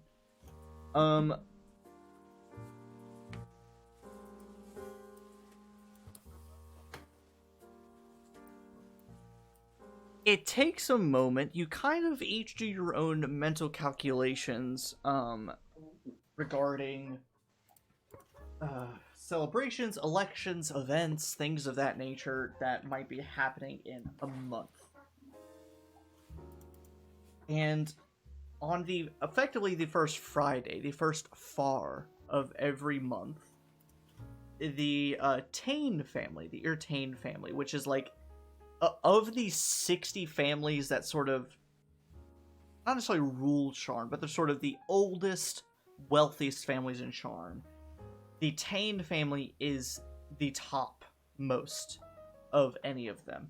And so each Friday, each far, or the first far of every month, they hold the Tane Gala, which is the upmost party. It is a ball. Everyone gets in their finest clothing and goes. And only those of the topmost importance and popularity are invited. So that means the top ranking of any of the Dragonmark houses, even some members of the Boromar clan are invited. Prominent merchants, prominent dignitaries, such as visiting dignitaries from other nations. And you recall in a newspaper not that long ago, a couple of months prior, that Ithranel was invited to a Tane Gala as sort of a new recruit in the Aurum. But again, it's one of those things that's sort of a dissonance. She was in the lowest tier of the Aurum, the Copper Concord, but got an invite to the Tane Gala. And she has now been promoted to the Silver Concord, and still 2 more Concords above that, still yet to be traversed. You sort of do a bit of math, and about a month later, after the first series, the first movement of murders would be the Tane Gala of the month of Ire, which is the sort of the second spring month, equivalent of like April in the Eberron calendar. So sort of the, it's Like a this big month. Yeah, this month exactly. That's crazy. Wow. So but similarly, April, it's the springtime, things are blooming, things are beautiful, the weather's amazing. And so about a month after the first murders would be the Tane Gala for the month of Ire. Let me double check real fast to make sure there aren't any other holidays. No, they're not. So that's probably the only unique thing. However, Donovan with a 28. Ooh. Yeah, that's fairly significant. It's Pretty good. Pretty good. That's all right. No, it's no 30 of it. That's all Yeah, right yeah. at best. Wait for persuasion checks. Wait for the deception checks. I'm coming at you with the Why the 30s. fuck did I? Yeah. I didn't. Yeah, Jim. but what I is- was what is- thinking about that. I'm just like, oh, Ithernell's probably pretty insightful. That sounds bad. And then I'm just like, oh, Donovan's Donovan's a fucking eloquence bard. Fuck that. Donovan. Yes. Yes, Papa. As a reporter, you have Father. eyes and ears and knowledge of everything, even to a small degree. The month of Ire, the month away from the first, rendition of Murders, the first movement, you start thinking about what might happen, and there are no significant holidays in the month of Ire, so that's no good. And the one thing that does catch you, it almost hits you in the stomach with a bit of shock.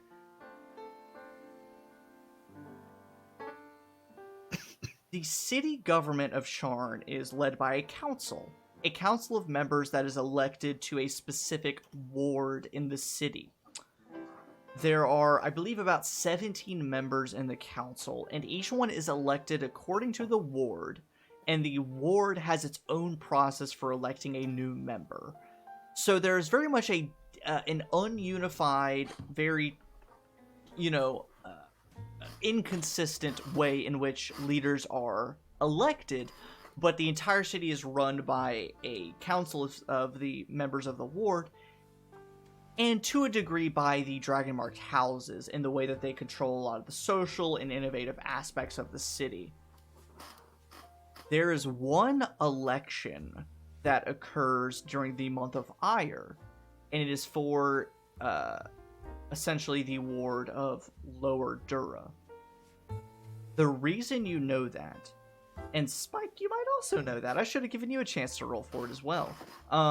Lower Dura is one of the primary wards of the Boromar clan. They do have, headquarters in Talenta Plains, Little Plains, and the University District, where a lot of halfling immigrants go and all that kind of jazz. But a lot of the operations, so the fences, the warehouses, all that good stuff, it happens in Lower Dura. And the Lower Dura election happens in the month of Ire, in April, the second month of spring. Okay. And as a side note to that, do with this what you will. Currently, the representative, the counselor for Lower Dura, is a member of the Boromar clan named Alira Boromar.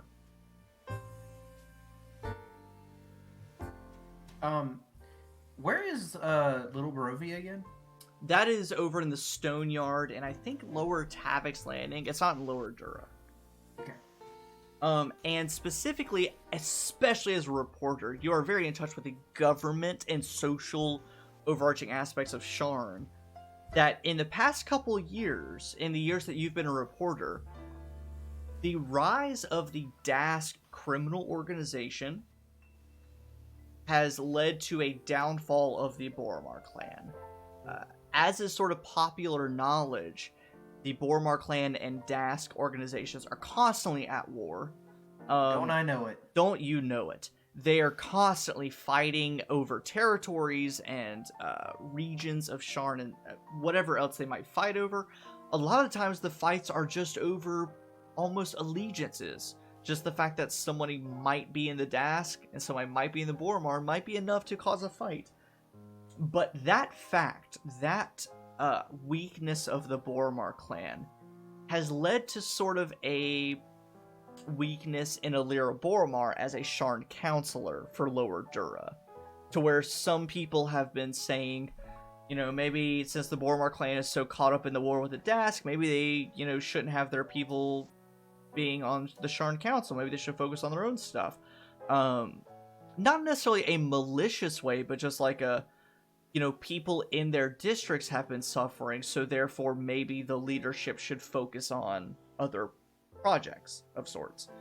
And so, effectively, for Donovan's sake, all of those kinds of things come to mind. All of those memories that have been opened up in the past couple hours have sort of led to this memory waterfall of the Boromar clan, the government, the counselors, all that kind of stuff, and to sort of lead you in this direction of it's not just coincidence that this is all falling at the same time as an election. So I articulate that. Yeah. And then I say, so it's got to do something. This has got to do something with that election. But we got to figure out whether is Ithranel trying to help the Boromar clan succeed, which would be my inclination, considering all the work and stuff that she's allowed you guys to get from the Boromar.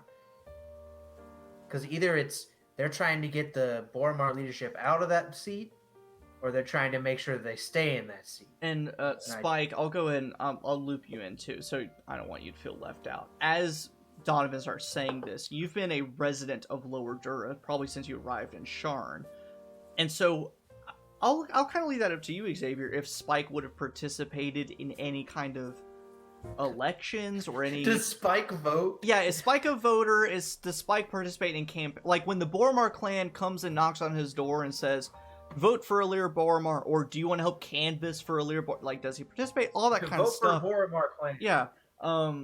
As a representative, if he does, but at the very least, especially as a person who operates and bounty hunts in the Lower Dura areas fairly frequently and lives there, you would probably be at least somewhat aware of the sort of politics that happen. And for you, I'll give you this little nugget. Because Lower Dura is so Boromar controlled, people don't necessarily vote against that. Because many of the businesses, the apartment complexes, whatever it might be, are protected by the Boromar clan. So if anyone votes otherwise, they're going to get kicked out or killed or whatever. So it's a little probably, you know, questionable about whether Alira Boromar should still be a counselor, if the Boromar clan should be, you know, in power at all. But they have stayed in out of your Borobucks account. Borobucks account, exactly. So they've stayed in power both because they know the people and know the district of Lower Dura, but also because they're very good at enforcing their power. And so it's two sides of that.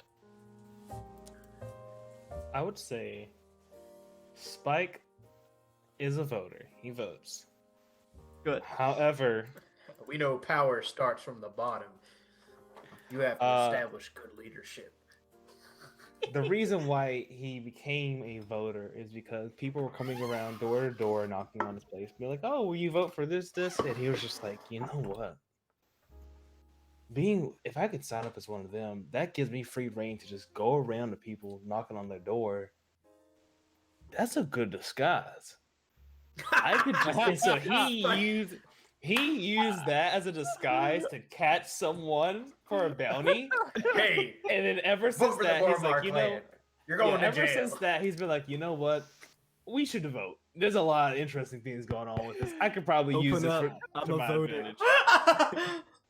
That's such a funny way to get involved in democracy. Open up, motherfucker! It's time to vote.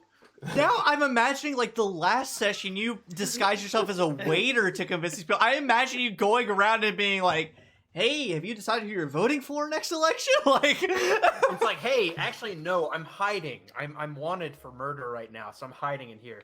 I trust you, since you're just surveying the neighborhood. And you're like, JK, motherfucker, you're going to jail.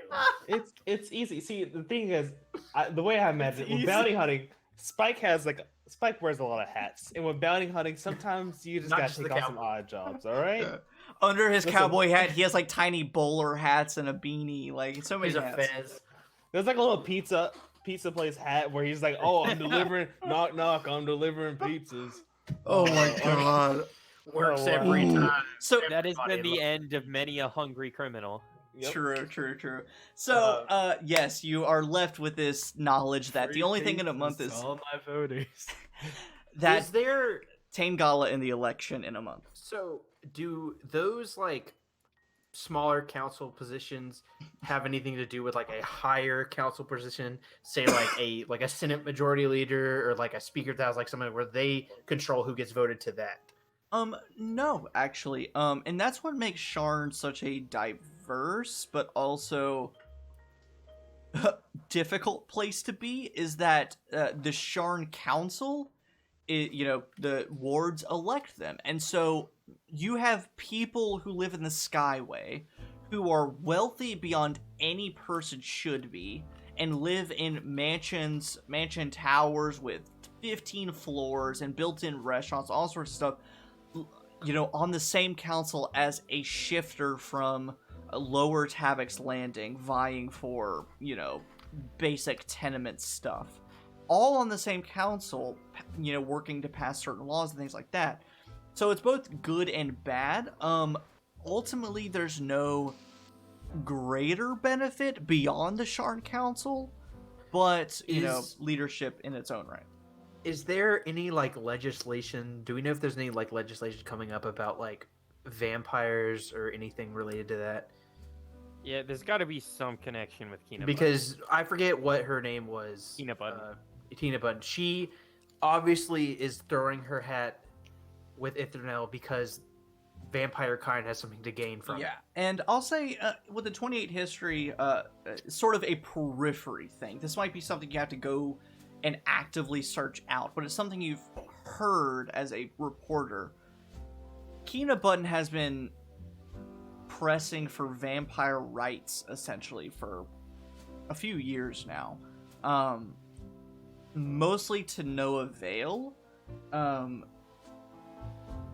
it's, from what you recall, it's mostly because while vampires have the same rights as everyone else, they struggle to make headway anywhere. And so she's trying to essentially... It's like they have rights, but people are very prejudiced against them. Yes, so socially they have trouble. And so she's vying for certain protections and things like that for vampires, where the Sharn Council essentially has to say, no, sorry, you're as equal as everyone else. And so that's kind of what you know. There might be some more details that people have reported on. You just have to go seek it out a little bit.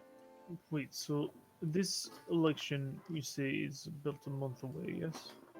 It's the end of the month, yeah. At the end of the month. And what you specifically, I'll go and give you a couple specific dates here. Some people, you may want to write this down, because time, as we've learned, and as a DM, I did not plan for this. Time is apparently of the essence. I didn't know that. So today, not today in real life, today in the game, it is what is called SAR. It is a Saturday. Effectively equivalent of a Saturday. It's the weekend. It is the 14th of Therendor, which is the first spring month of the year. So equivalent to March, roughly. Yeah. Oh, I am going way off track here. There it is. Hold on. I'm getting lost. you good. This is I think the weak point of any DM is an in-game calendar and days of the week. That is the hardest thing for me to keep track of. I can never do it. It's such a challenge for some reason. Easy. You just don't. You just don't. That's why part of me, I love and hate the way Curse of Strahd handles it, where it's like, yeah, Barovia just keep track of the day based on moons. And I'm like, yeah, but how do... What? 30 and you can hardly moons from see now. the moon. Like, Yeah, that's like so weird. 30 moons from now, this will happen. Anyway, it is the 14th of Therendor. Cool. Cool. Now, one of the reasons why this might be important is for Varian.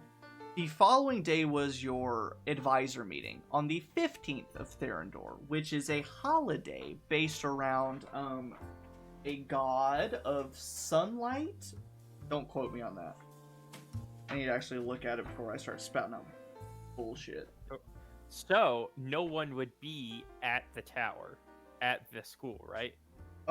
Correct. Jesus, hold on. Oh God, I'm getting there. Okay. I promise. Ugh. That's important because it's important that I establish that I'm there, but also I don't want anybody caught in the explosion. There it is. So the 15th of Therendor, which is the day after, an hour and a half later, is a holiday called Sun's Blessing. A lot of districts celebrate via a festival, any kind of feast, games, community gatherings, things like that. But it is specifically a day of peace and a time whenever enemies come to agreements, come to peaceful conclusions to certain things. Of course, the Boromar clan and the Dask have a very tenuous alliance on this day, but they by no means come to a conclusion. On the other hand, you know, it is reported, and I will let you guys do with this information what you will, you know, the Sharn Watch and the King's Citadel report lower crime rates on those days. So, you know, conflicts in the streets, bank robberies, whatever it might be, are at a lower chance on this holiday because of this idea of it's a time of peace. And I think I mentioned it, and if not, Gav would have mentioned, he specifically adjusted your meeting time to be on this holiday, so that way, if things went awry and you discovered his disguise or discovered his plan, what have you, that you could sort of be convinced not to attack him because of the holiday and bringing a bad reputation on your family. You can't kill me. It's Christmas. Well, essentially, as the heir to the Madani house, if you got caught killing or fighting a person on this holiday, that could potentially bring bad rep. Interesting. And in hindsight, Who cares? Exactly. In hindsight, as he would reveal this, he'd be like, "Now, that might not have been the best plan to bank on, but I was gonna kill you, but you can't kill me." How seriously does Sharn take this holiday? it's one of those things that's sort of dependent, right, on the group, the community, and that's sort of a thing that would have been up for interpretation. If it happened, it just depends on how the rest of the city would respond to House Madani doing that. And not only would it be up to House Madani and the rest of the city, it would be up to House Madani and Varian specifically. And so there probably would have been a lengthy, not necessarily a trial, but House Madani calling you in for meetings and discussing the occurrence and things like that. And even if... Oh, you tried to kill this assassin trying to kill you. Rather bad form, don't you? But again, it would have been up to like, okay, we need to confirm this. We need to make sure that it was, all valid. And it wouldn't necessarily have been like the make or break of you in your position, but it would have drawn out a sort of an investigation, is what House Madani is kind of known for, and potential outcomes of that. So that's kind of the banking of it. Anyway, back to nitty-gritty calendar information that I'm sure everyone is very excited about. So today is the 14th, tomorrow is the 15th, the day of Sun's Blessing, in a time of peace and non-fighting, non-conflict. The election happens on the 1st of Ire, the next month. The Tame Gala happens on the, let me double check. On the 6th of that month. So 5 days later. That Friday, essentially. The election would happen on that Sunday. gala on that Friday. I have And so And I- roughly it is about 2 weeks and a day until that election. an idea. So, we have, instead of you dying, okay, it's a good idea, but what if instead you two die?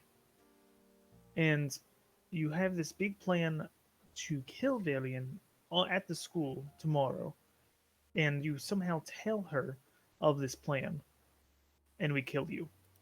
Yes, Then- I like that plan. Yes, and so she has this perfect setup for when she can kill someone that she knows will be there.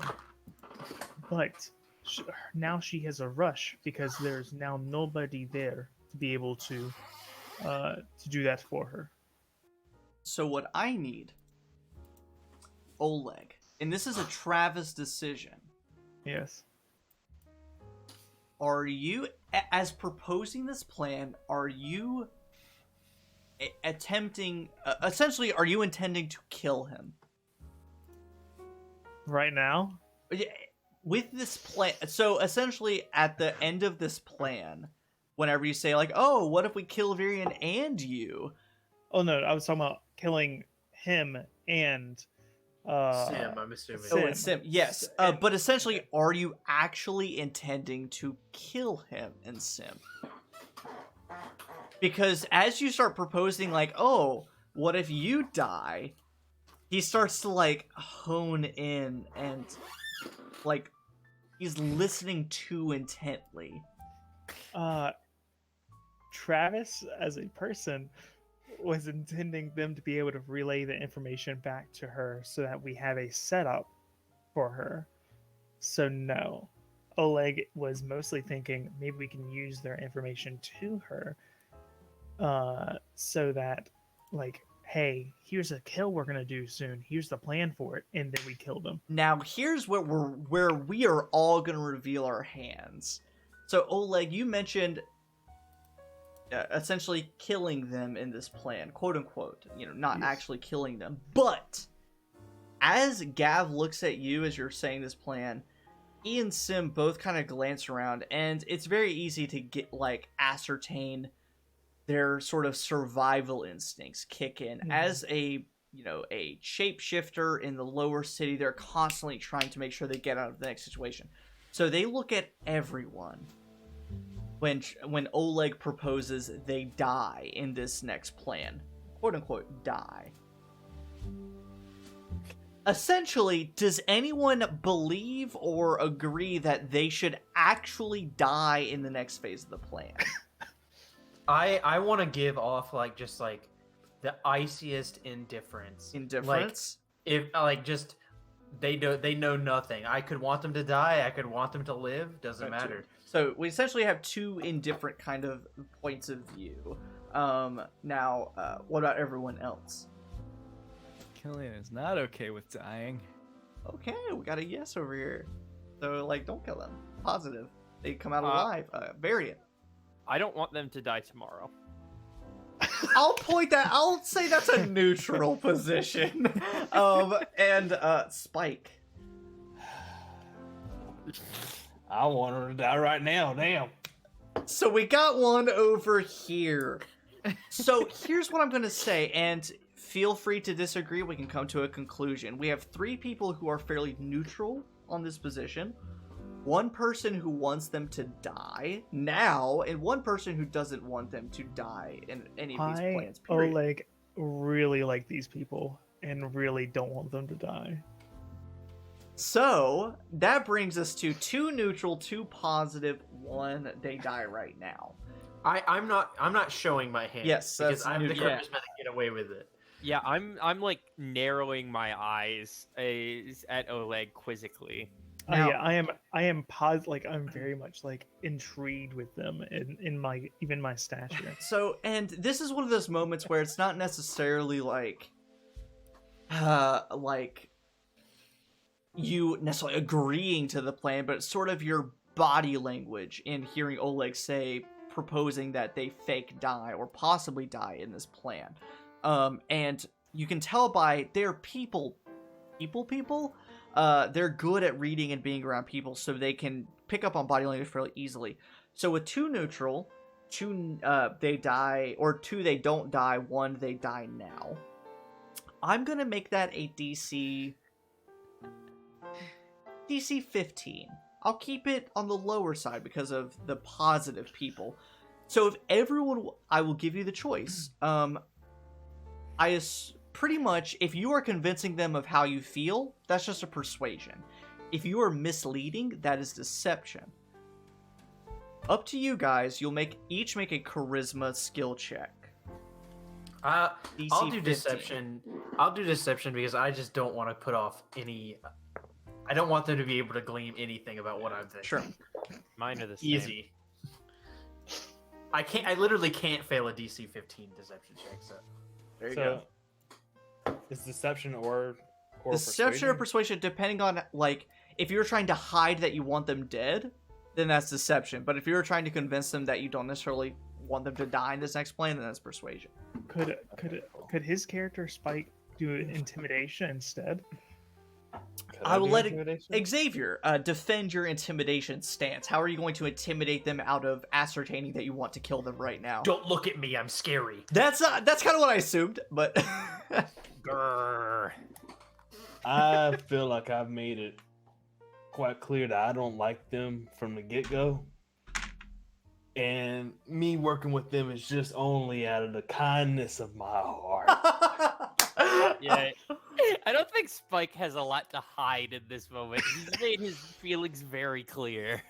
I like to imagine that Spike's eyes, how they normally glow red, that they actually glow in like a mood ring fashion, and so they glow in a color that is representative of his mood. Just black this time. Yeah, just black, dark red. Like, all right. Did anyone get below a 15? Travis 16. did. You got a 15 variant? I got a 16. 16. Okay.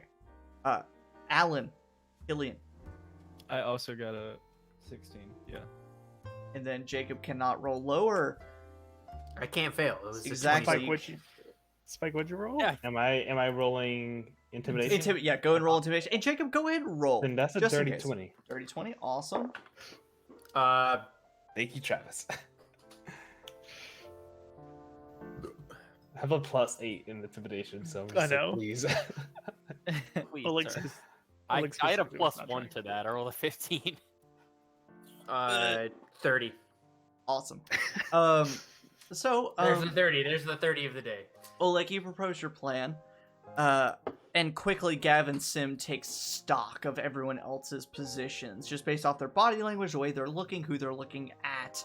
I just look at them, smoking a cigarette. And they look at each other and then say, "Oh, like that's actually pretty brilliant. That would really put her on her toes as far as this whole plan goes. It might cause her to reveal her plan, or at least cause her to change shape." Yeah, she might panic. And honestly, if we go with what I said about approaching her for help, that'd even put her even more on her toes. Well, okay, so I guess, and I will admit, there's no way to be fully prepared. But what if I assume she will eventually catch wind of such things, or she might get suspicious. So, What depends on who's doing the talking. So I would say, what if she avoids you at all costs? What if she stays away and goes about her own business? Well, then we'll have to make other preparations. But if you go to her and say, "Hey, we're about to do a hit," the hit fails, and we go to her and say, "Hey, we really need your help with this. We know you're well connected and a person that can be trusted. Would you mind helping us with this case?" Then she might be off kilter, but she's gonna be even more on guard. When people are on guard, that also means they might slip up. I don't know if approaching her after we killed her 2 hitchmen are gonna really put her on toes, right? I don't. Well, also, sorry to interrupt, Oleg. No, it's fine. I can and kill you now or later. It's fine. Oleg, you have such a unique sense of humor. I think you would do really well at stand-up. We do it every Friday down here in the bar. I think you would. I look up. I walk up to Gav and I look at him and I say, "Don't you put that evil on us." You don't think he's all funny? of us at fucking Oleg's open mic night. I just So I walked up to a man. I killed him. It's gotta be that And, scene like from no one, the Joker. no one laughs. Yeah. Everyone's just like, he would the pull out fuck? his gun. He'd pull out his gun and he'd be like, and "Ah!" everyone's like, ah! I definitely think I would kill it. Yes. So, God, I forgot what my train of thought was. Oh, shit. So After that, where do you go? yeah, what the fuck's after that? So I like all these plans. If we, again, I don't know if it's a viable source. Sim, you could probably speak on that a little more. And same with you, Oleg. If we fake Varian's death, we can at least start there. And before anyone approaches her about anything, we maybe speak to the tyrant, speak to some contacts to see if there's, some ground to be gained there. But I think before making known that, I worry that approaching her too soon will set her off. You're right. You're right. I think we should approach her, but we should wait until we have more of an upper hand before we do it. But Oleg's plan is very good, and also we can avoid making Varian's family have a heart attack.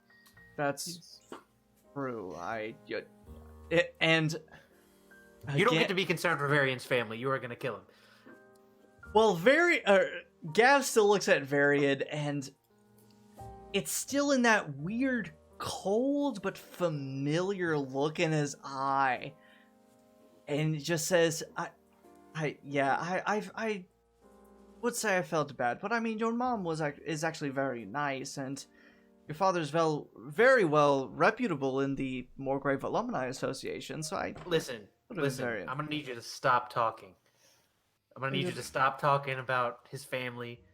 You need to stop. I mean, they're nice people, It's great. right? That's great. Yes, you're very right, but the thing is, you just said you were going to kill him, and you killed his mentor, you killed his advisor. You need to stop. Where did you stuff his body again? Um, Exactly?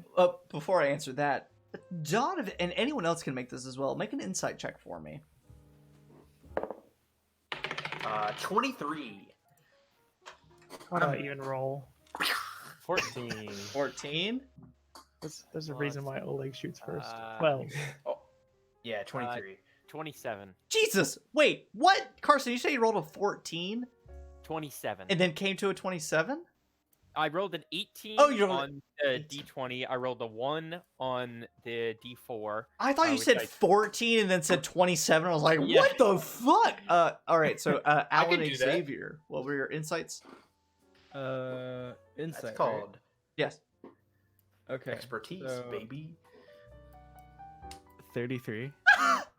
Christ almighty. Fucking inquisitive. Get Alright, fucked, Alan. Spike, what high number did you get? 14. Hey, double digits, baby. Double digits, Yeah. baby. So Still More than count. 0. whenever you sort of, all of you pick up on this, speaking about Varian's family, again, it's this strange, like, body language and way of speaking, way of carrying himself, that he's, like, friends with Varian, and he likes his family and all sorts of stuff, but there's this, almost like a barrier between, that empathic barrier, and so now that, like, he's like, oh, now I'm not gonna kill you, so therefore we're friends, your family's cool, and all sort, like, it's all this strange, like, he's super friendly and nice, but there's just such a disconnect. And then when Donovan points out, like, you were gonna kill him or harm his family, you were gonna do all this stuff, and he's been such a good performer this whole time, but then he gets there's a true flesh and blood realization of, like, oh, what he said is bad. Oh. I like this guy. And then sort of, like, doubles back and is like, oh, sorry about that. It's okay. I know Anyway. it's your thing. Don't worry about it. It's just that you got to remember that literally, like, a couple hours ago, you just killed somebody, and you were gonna kill our friend, and you can't speak like we're friends. We're colleagues at this point. We're not friends. That's fair. And you know how it is. I've heard all of those. I don't. The researchers at Morgrave who study psychology and things like that. There's a thing. It's a concept. He turns to Sim, but doesn't wait for responses. It's a flow, I think, where you get kind of in the zone with things. That's just it. I just got in the zone with it. I'll bounce back. It's okay. Don't worry. It's okay. I look at Varian and I just like, you're on a very like thin line right now, and like I don't want to kill you, but there are people here that do want to kill you. I slowly raise my hand and pull it back down. Hand has a mind of its own. So And you pissed off the Iron Hunter, and if he decides I've heard the story. if he decides to put the gun arm in your mouth and blow your brains out, I'm not gonna stop him because I mean it's Spike. Gav leans over to you, Spike, when he says put the gun arm in his mouth, and he winks at you and says, kinky. Do you ever it's not Would you that... like to Not. Or, It's anyway, not a sexual. like you had a question. Like you had a question. Genuinely Yeah, I have two questions. Two questions now. Great. Yes, my first question was: have you already told her of your current plan for? Oh no, she's kind of left it up to me. And truth be told, I don't know how to properly contact her except randomly accost a Boromar clan member and threaten them to deliver a message. That is precarious. So wait, were you not supposed to know that it's her in charge? That was an accident? You found that out? was an accident. Okay. Well, you need to figure out how to get in contact with her. Is her alias known by like Boromar people? Is that like a thing I they assume know? so. That was something she used with me, and then I found out her real name. That kind of went to the wayside. But I assume that's something she uses for everyone. Yeah. So, just get them, a Boromar clan member, to deliver that to a higher-ranking Boromar clan figure that can deliver it to her by using the alias. Deliver what exactly? That I was killed. That I'm dead. No. No. That you are planning That I am today. For a smart serial killer, you're not following this. There's just a lot going on. Okay, so what's going to happen is you are going to tell her your plan to kill Varian. But no one else, just Varian, and then we'll Just Varian. Just Varian. And- Gotcha. and That's then where I was we lost. And then we would kill you. You'll say it will Yes. come out in points of Donovan the papers that I was killed. Perfect. Yes, both you and Sim. I just say sure, but I look at Spike and I go, I just remember that moment when we were back in there, and you're like, anything happens when they're out of the cell. Anything can happen. Now, Who knows? I look at Spike and I go, maybe. I don't mean to rain on the parade, but I still don't see what this necessarily achieves. This So- puts her in a more defensive position in which she may change her identity, grow more guarded, and I think the original plan is a better idea. If I'm But being she will only have a month to kill the remaining people that she needs before the we election. still don't know. All of this has specifically gone to why her. she's killing people. All of this has gone according to her plan so far, so to speak. And now that she has that agency and she knows that something that can be connected to her or could be connected to her has gone wrong. Yes, she's defensive, but at this point she's been aloof doing her thing, being all careful and shit. If she's panicked, then she'll make a mistake. And that's kind of why I was suggesting us like approach her for help. Because you keep throwing unknown variables at people, at a certain point they're gonna mess up. But if she tried to change her identity, that's why we go visit whatever that they were talking about earlier that Oleg has connections to. We go talk to them. It was hard enough And- to track these two down. That's true. That is true. So instead, I mean, we could do the original plan, but I just don't know how we track her down, right? Because then I don't that think point- the original plan is gonna do anything. It's just like, oh, you're dead, but not actually dead. That's not gonna do anything to her. The thing is, if she hasn't slipped up so far, she's not going to slip up just because something happened according to her plan. Like, I don't think that's going to make a difference. And plus, you have to consider the variables here. If you're dead, that just is a lot of it doesn't change anything. In her eyes, that is another step right in her plan, and that demoralizes the one and biggest threat to her operation.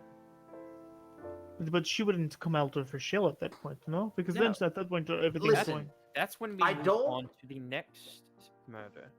We're not. I think that I've we're considered- overestimating how important we are in the grand scheme of this plan. I don't think she's that worried about us. Couldn't you? Not really putting anything useful out there, just ideas. She was at Arum event. She's a member of the Arum Silver Concord, not unimportant. And Kina Button, this woman, I never heard of her before. She has some relation to her. I mean, as far as I know, you have a little bit more connections to Ithranel than I do. I just have these, little grimy Boromar messengers, but you have actual flesh and blood people. Well, I guess she's a vampire, so maybe not as much. But you have connections, or at least organizations. She's not What exactly are- our biggest fan. What are you suggesting exactly? I just don't know. I just thinking beyond just. I just know her as this sort of amorphous connection through the Boromar clan, but you all know her as this sort of connection through this organization and other people. I just don't know what else there might be.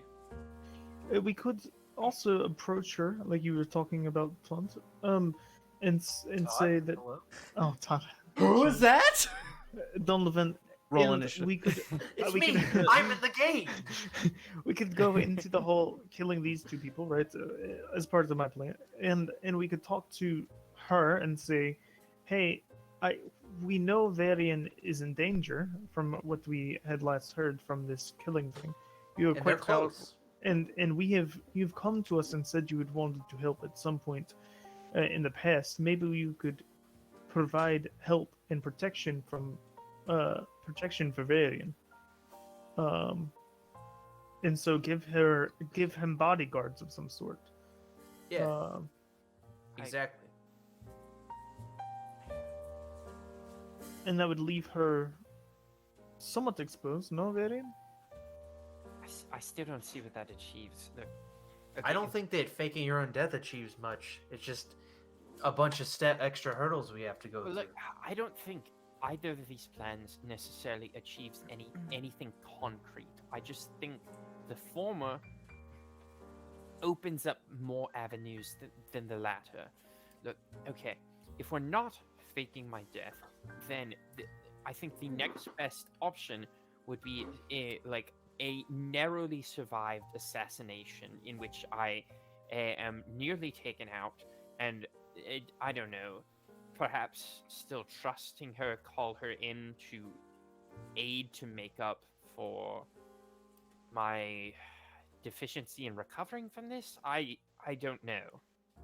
No, We- actually, that Yeah. could be a good plan. Because if you think about it, you're in a hospital or something. You call her, or you reach out to her to meet you. Maybe she tries to finish the job or something, and we plant you with like one of those spell shards that can record conversations or something. You ask her a couple questions. We're waiting in the next room. Something suspicious happens. We pop in there. Bada bing, bada boom. Yeah, a little bit of column A, a little bit of column B, right? Maybe we do. It does go poorly. We do kill Sim and whatever his Gav. face is. Give. Look at Spike again and go. And maybe in this fake assassination, right? So then we do lead I to the gotta chill. hospitalization. Yeah, does Can't that tell me sound? what to do. I mean, that was your. It is more of your plan, Varian, and that did give us still the avenue of. I prefer you not fake dying, just because I feel like that this, if you're still alive, of all of us, you're the one that's had the most interaction with her. To recap for Logan, so you have survived this assassination, are injured in the hospital. you reach out to her and go, "Hey, we need to talk about this case or whatever." She comes to see you. Maybe you get some information out of her that way, and we record it somehow. And if she does anything weird trying to finish the job, maybe let slip a couple of things we learned about the case, like not something about a person higher up the chain hiring these people to commit these crimes, and say something like, "Oh, we're really close to figuring out who it is. We know it's somebody in the Arum." And if she gets nervous or something, you're perceptive and insightful enough to know if something's up, something like that. We're in the next room waiting just in case. We can pop in there, or she might send another bonehead assassin to try to kill you. We're still waiting there to help.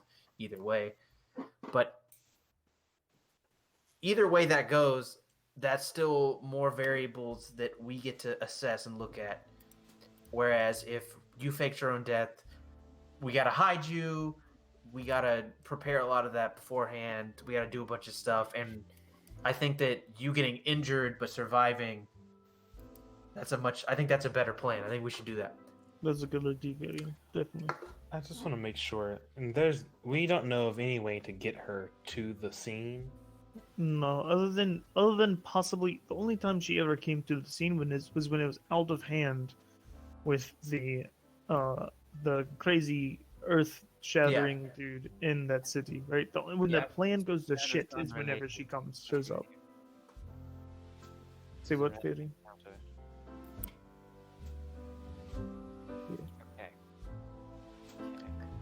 I'm starting to also think that the crazy guy that Windland left off with, I feel like that's completely unrelated. Like, that's just a dude that saw the murders happening and said, "That's real cool. I'm about some social change through murder." I mean, hopefully not connected, because honestly, if Varian's in the hospital and she sends that goon, that'd be Oh, that'd suck. that would very much suck. Mostly because I don't know. That guy had bad mojo. I don't know what it was about it, but that guy seemed like he could really tear us a new asshole. At least that means that we could kill Wendelin, which might be nice. It might be a bit of a closure. I'm still on the fence. Wendelin betrayed us. I don't know what you want from me, DM. Who are you looking at? Oh, like, who are you looking at? Yeah, why are you making weird faces? Yeah. Okay, well, I think this is... Varian, are you on board with this plan? And Somewhere would you out like... there, Wendelin's feelings are hurt. Yeah. She sneezes. There's that anime thing where if people think of you, you start sneezing, you're like, oh. Stripe's like, yeah, this waiter was a waiter earlier. It was weird. Drink specials? I think it needs more developing, but I think we have the bones of it. Yes. All right. Logan, you are muted. Thank you. So at the very least, Gav says, it sounds like I need to acquire some half-elf parts in time for Oleg to... Or we're not even... We're going to fake your death, but you survive? Yes. The attempt is going to be made. Attempt is going to be made. So how are we going to make it convincing? Scars, losing a limb, things like that? How are you going to do it earlier? Explosives, right?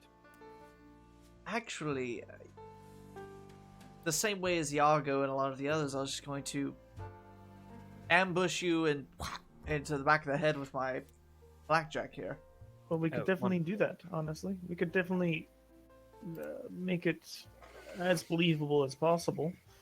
And just, you didn't get in enough hits or something. And Varian got away.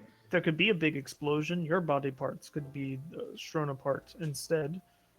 So, where did you stash this advisor's body? Oh, it's just in his office. There's just a closet, a wardrobe. Okay, so you were gonna go to the office anyway. So what we do is, in the office, you try to clock Varian. You hit him. You get him once. He gets away. You escape.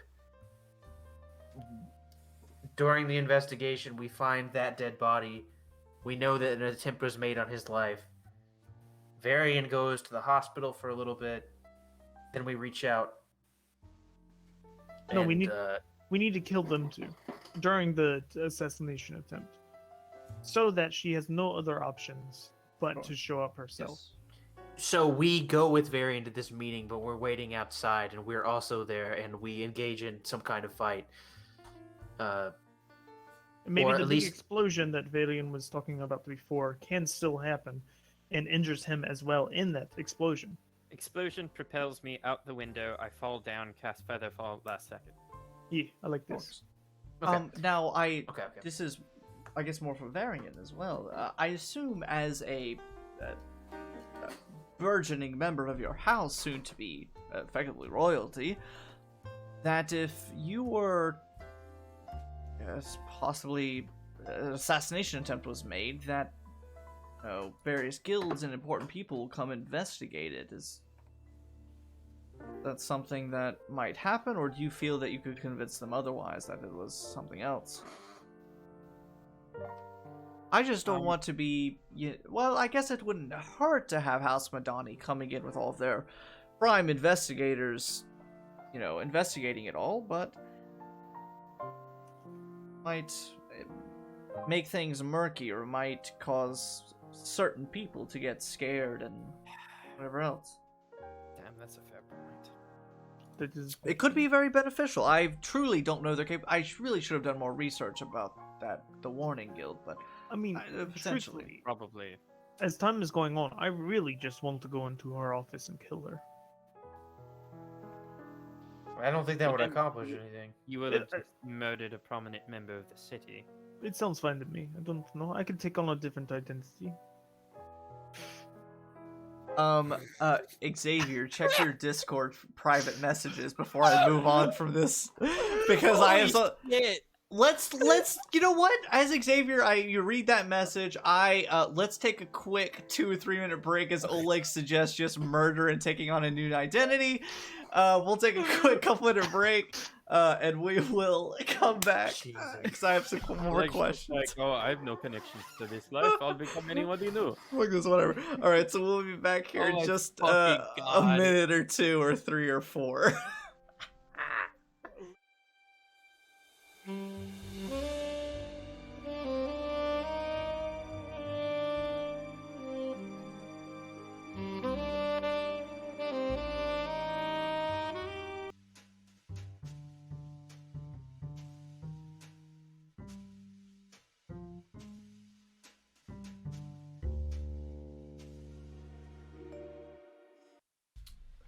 So, we went off camera to take a pee break and to grab snacks and drinks, and we all kept playing anyway. We kept talking about the game. They were making plans on plans.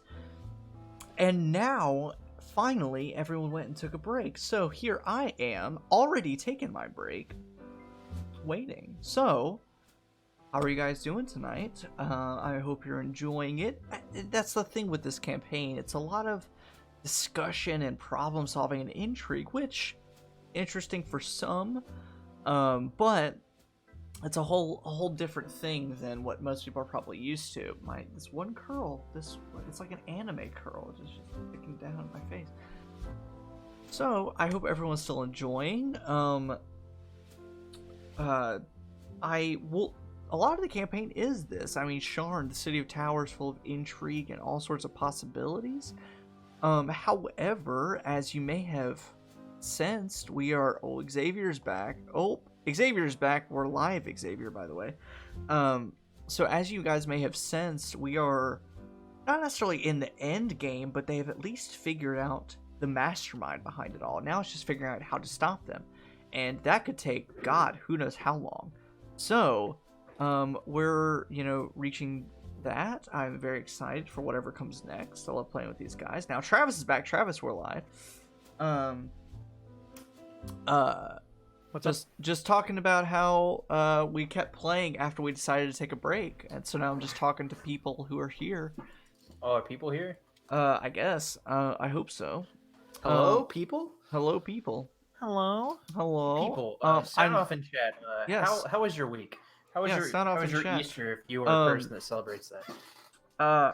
I'm excited for the next sort of chapter of what's going on because some of the NPCs we made during the NPC creation thing, and also, if anyone remembers, a couple months back we did sort of an NPC creation thing, where people in the chat got to make an NPC.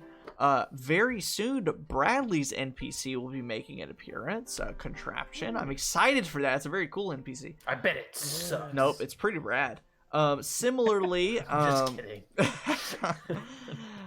similarly, some of the NPCs we made during the NPC creation stream will be making an appearance. I'm very excited for that. And also, even though they have sort of discovered who the mastermind is behind this whole operation, we still got backstories to explore. We still got things to unfold and You tie hit up. me with that. You hit me with that flashback, and I was like, I literally just got back into town, assembled a bed frame, and you're asking me Travis, to I think your cat backstory. wants out of this room. It Yeah. was climbing the wall. She's doing the cat thing, which is I wants want to in, but get it also out. Yeah. yes. I left my cat at home, and I already miss. Yeah, right. But we gotta figure out like who Romulus is and how to put him at ease. We gotta make sure Donovan's family is safe. Gotta make sure Killian's family is safe. Gotta make sure Oleg is gonna be an amazing house enforcer and ambassador. We gotta make sure Varian lives to be a representative for his house. So If much he stuff. wants to be, I Yeah, don't if think he wants anybody's to be. ever asked And Varian if see- he even wants to do that. Exactly. We got so much stuff still to explore. So we still got so much longer in this campaign. That's true. And you said like, oh yeah, we have like more months to go, but I've pretty much decided what I'm. I gonna play. heard you talking to Rachel about. You were like, I already have my character idea, and I was like, that's unfortunate because it's going to be months before we're ready for that.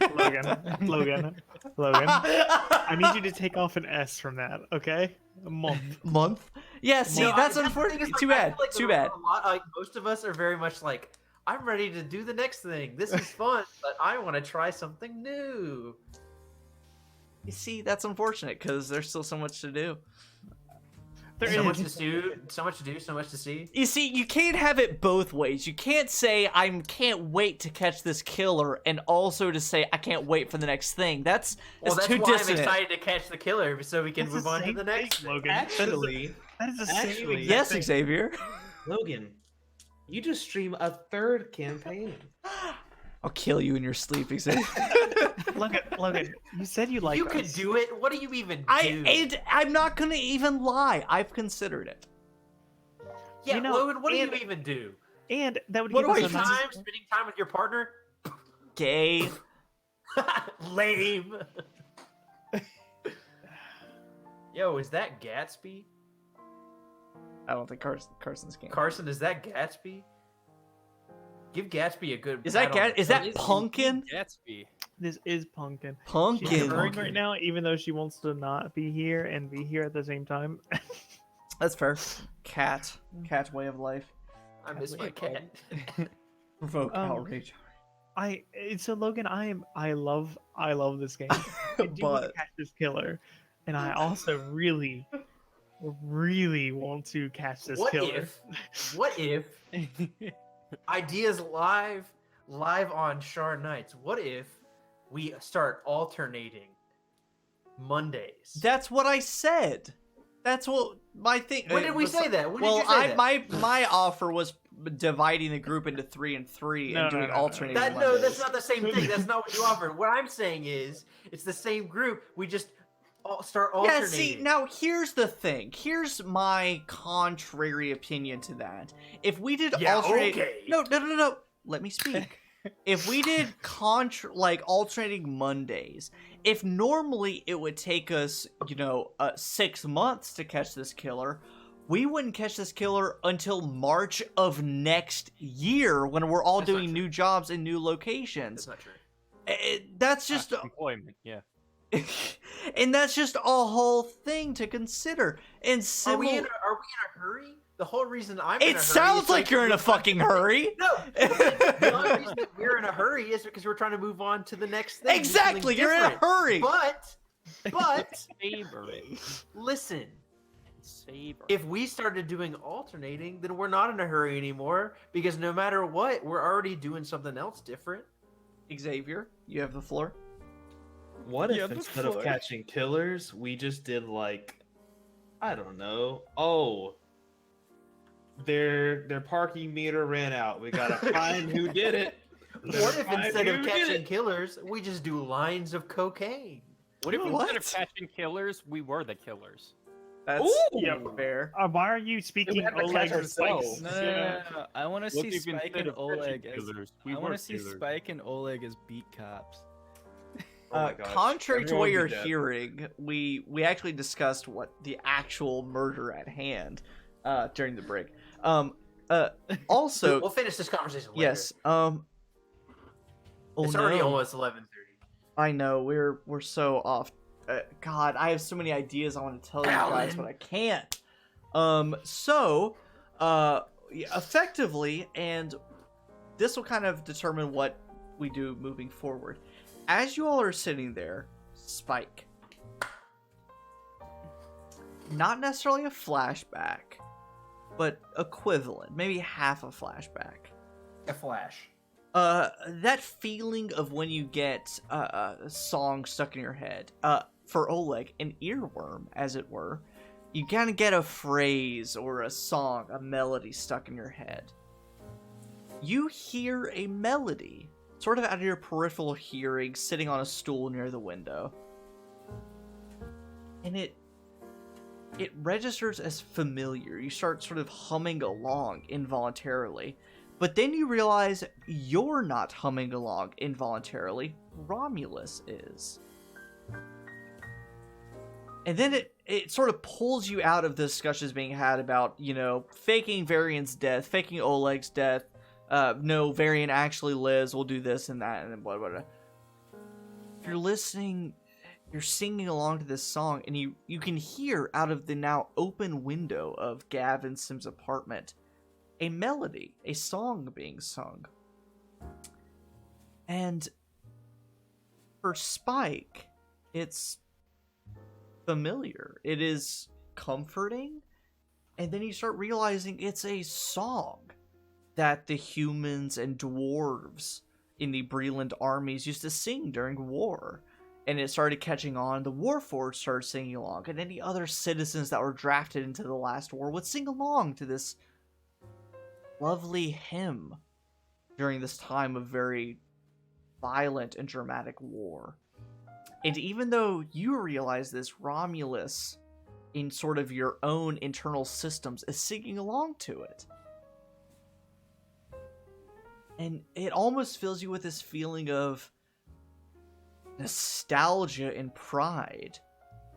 But then after a moment, you're able to sort of dissociate from it and realize that it's people outside on the street, out from your window, or from Gav's window, out in the streets of the Dragon Eyes district, singing these old Breelish hymns from the last war.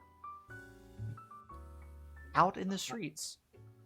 I immediately get up and look out the window to see what's going on. Is there like a parade or anything? Or You see, and you're several stories up. For the sake of making it easy, 60 feet up. 6th story, roughly. Out on the street, and you recognize the street. You can see Oleg's Sky Coach parked not too far away. It's the street front out in front of the Dragon's Eye pub. And you see, it's very easy to see from this almost bird's eye view. The crowd has almost parted out from a group of people. And you recognize this group of people as wearing traditional armor from the Breland armies, which you were very familiar with in your time in the last war. And in a variety of styles, leather armors, plate armors, scale armors, whatever it might be. And this group of people, it very loosely resembles a squadron of the Breelish army during the last war. You can see a priest who is there to heal any kind of severe wounds. You can see scouts who would shoot from a distance. you can see fighters with their big blades and heavy weapons ready at the front lines. This very familiar sight walking through the streets, and you can hear them as a group singing this traditional Breelish war song about saving the day and conquering the lands and protecting the country of Breland. And it simultaneously brings back these feelings of nostalgia and also oddness of seeing it in the middle of this city. Would I notice this as well? What is your passive perception? I don't have it right now. 23. Oh yeah, absolutely, and probably Varian as well because he's also observant. What's the past? What's like the bare minimum for that? Upper 20s, or Okay, mid, never mind. or excuse me, lower 20s. But effectively, the only people who have noticed it, and excuse me, I should have rephrased. Killian, you would probably pick up on this. And I will go ahead and ask. I messaged this to Xavier, and I should have messaged it to you, but I forgot. Killian, as a former veteran of the war, did you serve Breland, the human and dwarven nation that houses the city of Sharn? Did you serve Karnath, the human nation that now serves or boasts undead armies? Or the human nation of Sire, which now boasts nothing because it has been completely decimated by an arcane cataclysm? Alternatively, you could serve any of the other, random dwarven nations or elven nations. I assume Sharn. Yeah. So you would probably also hear these traditional Breelish hymns and chants that these people are doing down in the streets. And similarly brought you a feeling of nostalgia and also a light version of PTSD. It almost brings you back to that time of war, and your sort of instincts kick in. Varian, you hear people singing down on the street, but for you, it probably doesn't ring any kind of notable things other than people singing old war hymns down in the streets. What's that I don't have old the man music? Exactly, but context. yeah, Bagpipes. but for Spike and Killian, it absolutely brings you back to this heart of war, trying to maintain morale kind of vibe. I'm not gonna say anything, but I'll just stand next to Spike as I'm watching this. Yes, and you both see this sort of almost traditionally structured squadron of soldiers, loosely constructed soldiers, wearing armor, carrying weapons, singing these tunes. But if Spike and Killian would both make history checks, probably. And Travis, I promise we're ending soon. That's That's the fine. thing I suck at. Same, man. Same. That's okay. I got a 14. 14? Awesome. God. Alan? Minus 16. 16? You both are fine. Since both of you, again, I think this is something that Alan and I talked about in the After Dark. In case you're interested, subscribe to my Patreon. Killian and Spike have very parallel experiences. However, Killian became a government agent, whereas Spike became a bounty hunter on a rogue agent, so to speak. However, both of your experience lend themselves to this conclusion. You clock this squadron of soldiers marching their way through the Dragonized district of Lower Tavix Landing. And you both realize, I made a note of it, that they are both part of a loose criminal organization or gang affiliation called the Broken Bridge Brawlers. The Broken Ridge Brawlers are effectively a nationalist Breelish group. They are former soldiers of the last war from Breland who have taken up a residence in Sharn as, citizens, essentially saying, if you're not from Breland, you're an enemy. If you served Sire, if you served Karnath, or any other nation, you are an enemy. Even, a year after the war has ended, they still hold this grudge as sort of this nationalist organization. And What are they called? the Broken Bridge, one word, Broken Bridge Brawlers, so fighters. And Spike and Killian, after a few moments pass, you see this group, and you both come to this sort of acknowledgement of, I recognize who they are. I will let you guys decide how you interpret their nationalist views, but one thing you noticed, Spike. This is specifically for Spike. As you notice, two people emerge from the Dragon's Eye pub above which you are situated. You recognize the sort of Jessica Rabbit, sultry, sexy human woman and the silver, warforged, well-dressed person clearly from the upper areas of Sharn.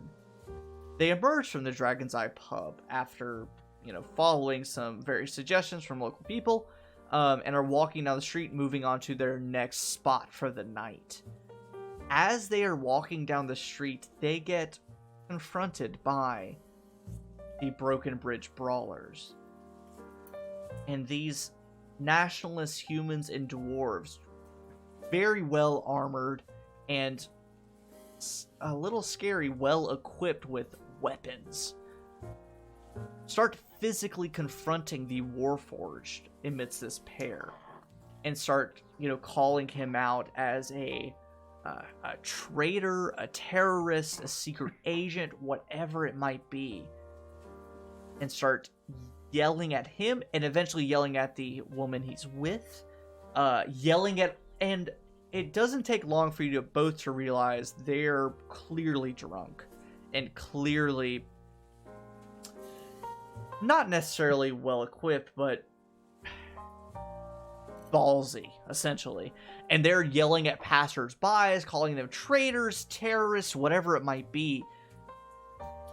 And then after a moment, they start drawing weapons, ready to start a fight in the street outside the Dragon's Eye pub.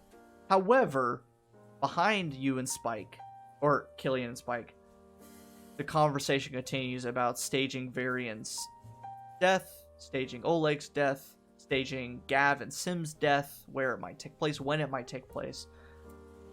And it's this sort of dissonance of what you're going to do.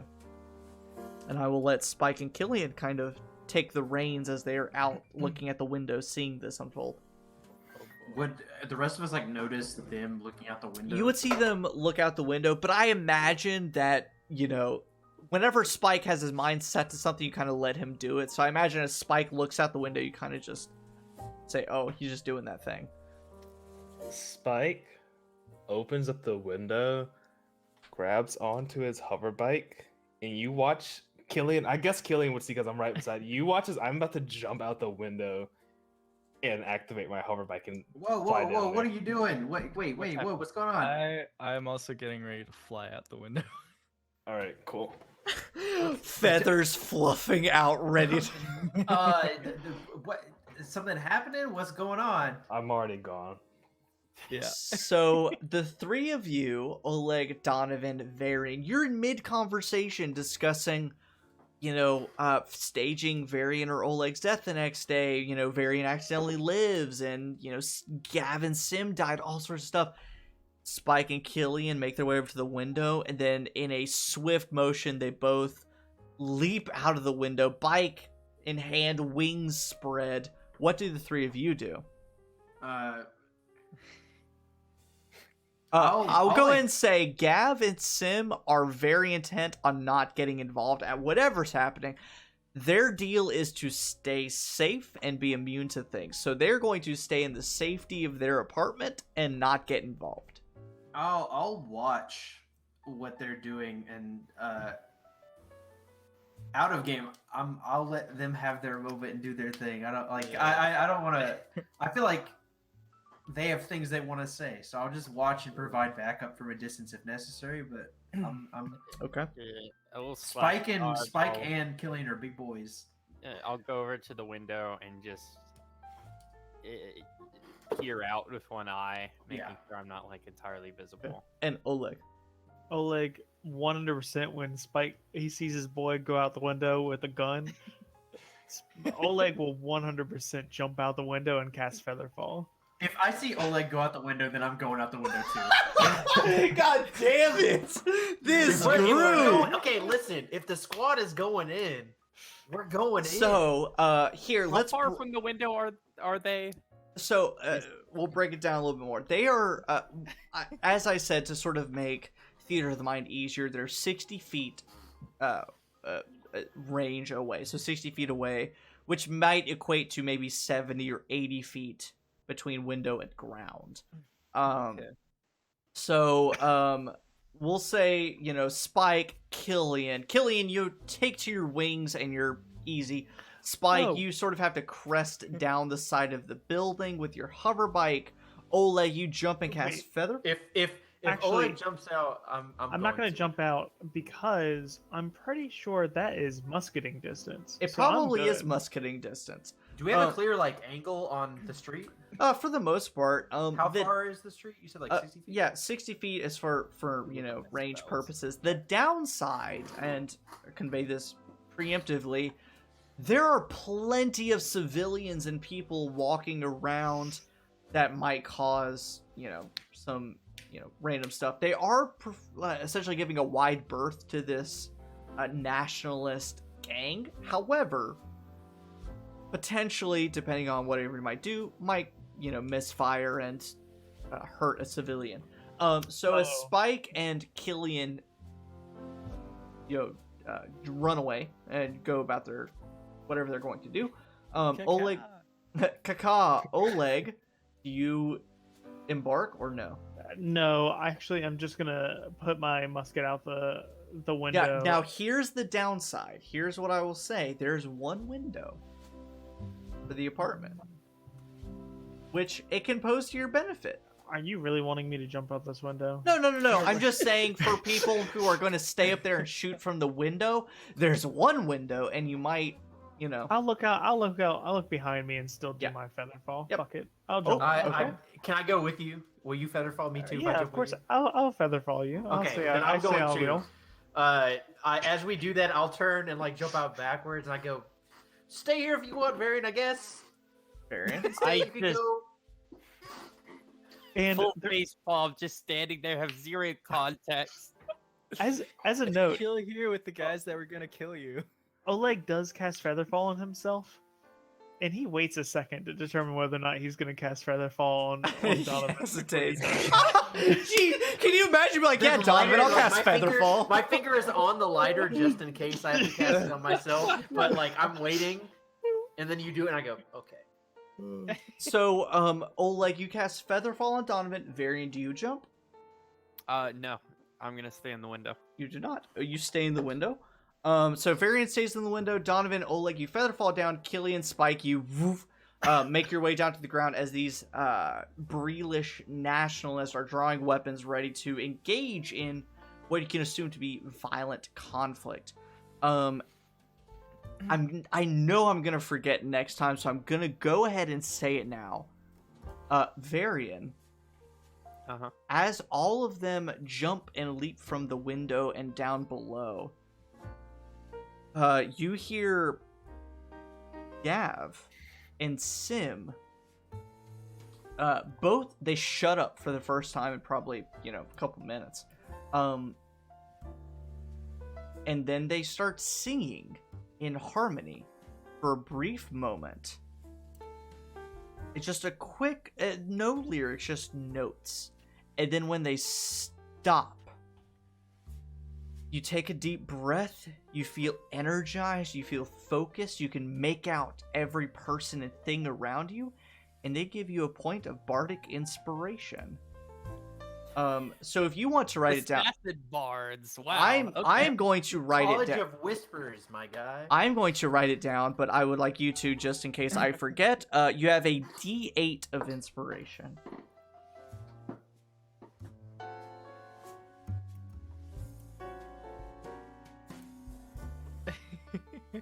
And next time we will That's figure. a lot better than what I thought they were gonna try. Oh, they're Yeah, no, I immediately was like, are they about to kill you? nah, dude, they are survival.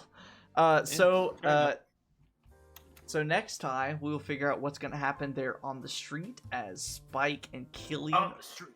arrive on the scene. And that's it for this session.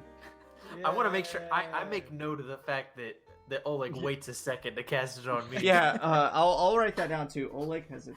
That's it. It's on there. You're muted, Travis. I say you see him trying to rummage through his bags. Obviously, your insight can probably see, but I noticed. You bastard. So this is one of those. reporters. I That love damn it. reporter dropped him out a window. Hopefully he'll die. Who knew that a journalist would be the most OP background? D&D. Well, how is it OP? It's not OP. I don't know why you're giving me that look. I don't know things. Anyway, I hope everyone enjoyed, and I hope my players enjoyed. Because and I think I've revealed this a little bit in some of the After Dark stuff. This has become a campaign that I prep very little for. Because, one, my players are very talented and will improvise and ask things that I could never prepare for. Ooh, what are you talking about? And two, they're all, again, more player-oriented. They're all so clever that I could not begin to prepare for any of the things I want to ask. So most of the time, my preparation comes in the 45 minutes before we go live. That's prime time, baby. Exactly. My prep came from this one page of notes, one of which was the... Someone screen cap that. Don't screen cap that.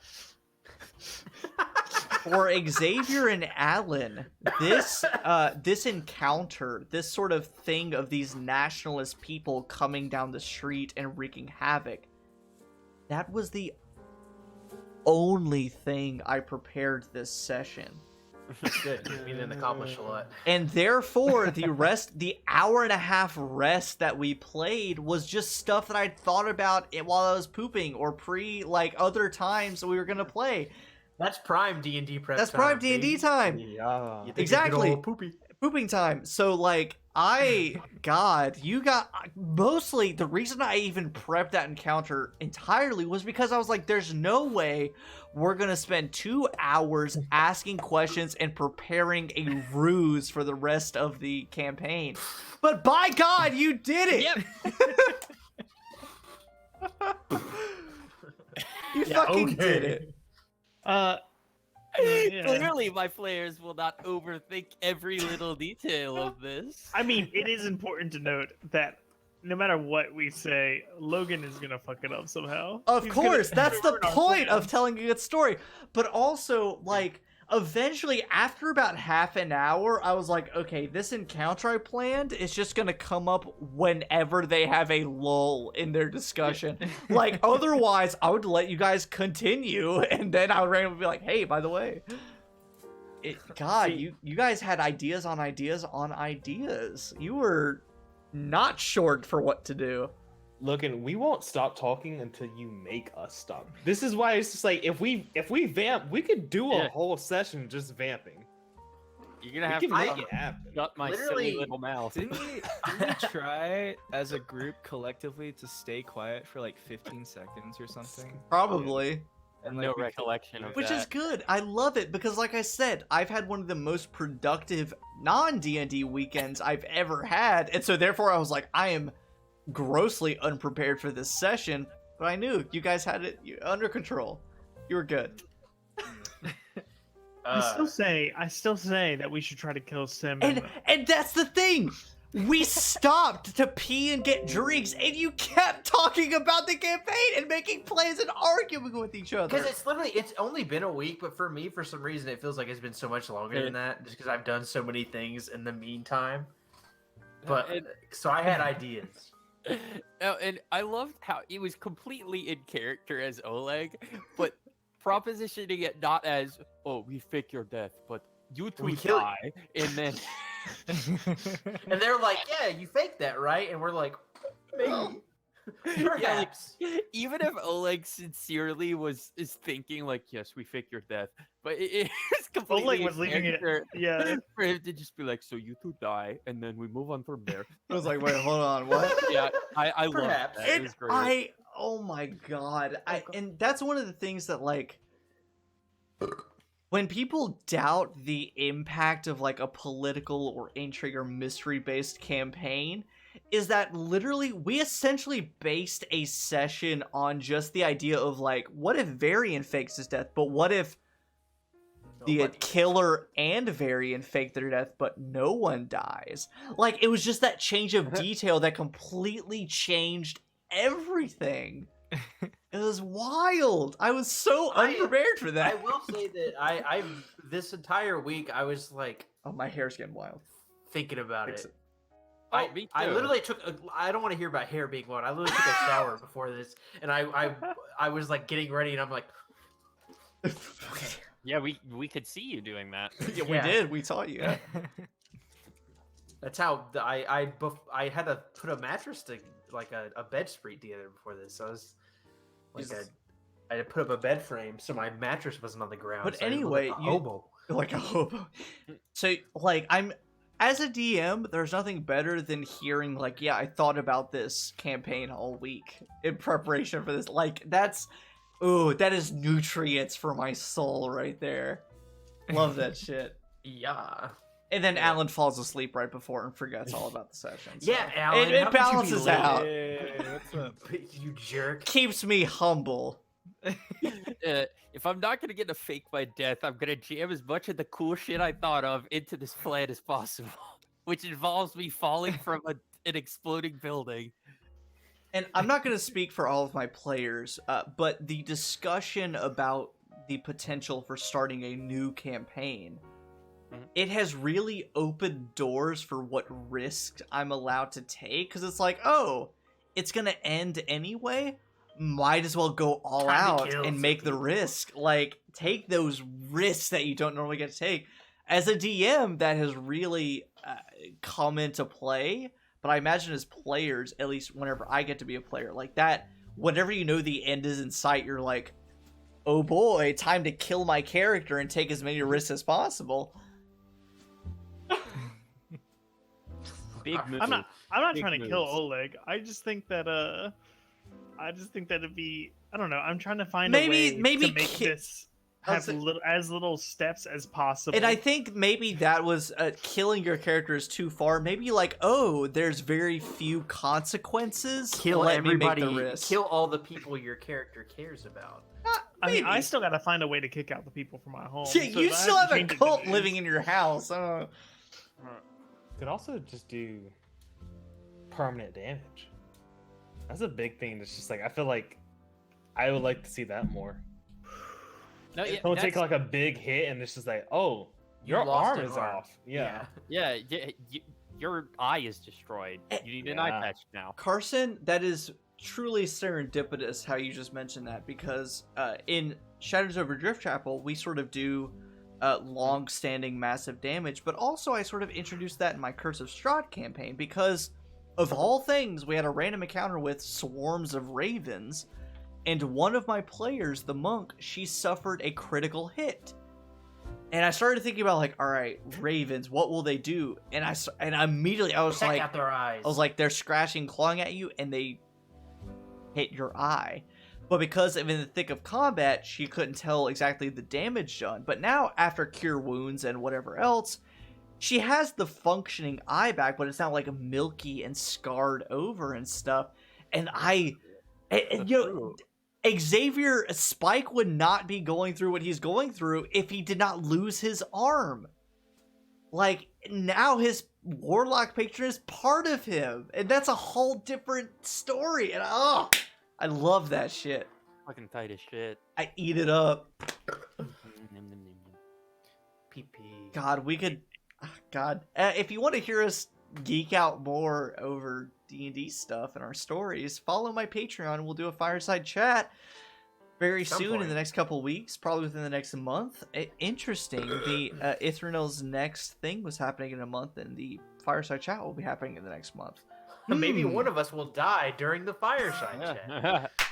God, I hope Randomly, it's I'll me. say, "Hey, Killian, make a Constitution saving throw. You're dead." God, I hope yeah. it's me. And then Alan will explode. and leave the fireside. Anyway, if you like hearing us talk about D&D stuff, my Patreon, fireside chat, etc., and hopefully this week we'll be doing a fun creation stream and do some sort of speed creations around encounters, monsters, locations, or whatever it might be. I'm looking forward to that. I'm test playing a new adventure this week, so keep touch in future sessions. I'll be I'm advertising. excited to play it. Yeah, some new adventures.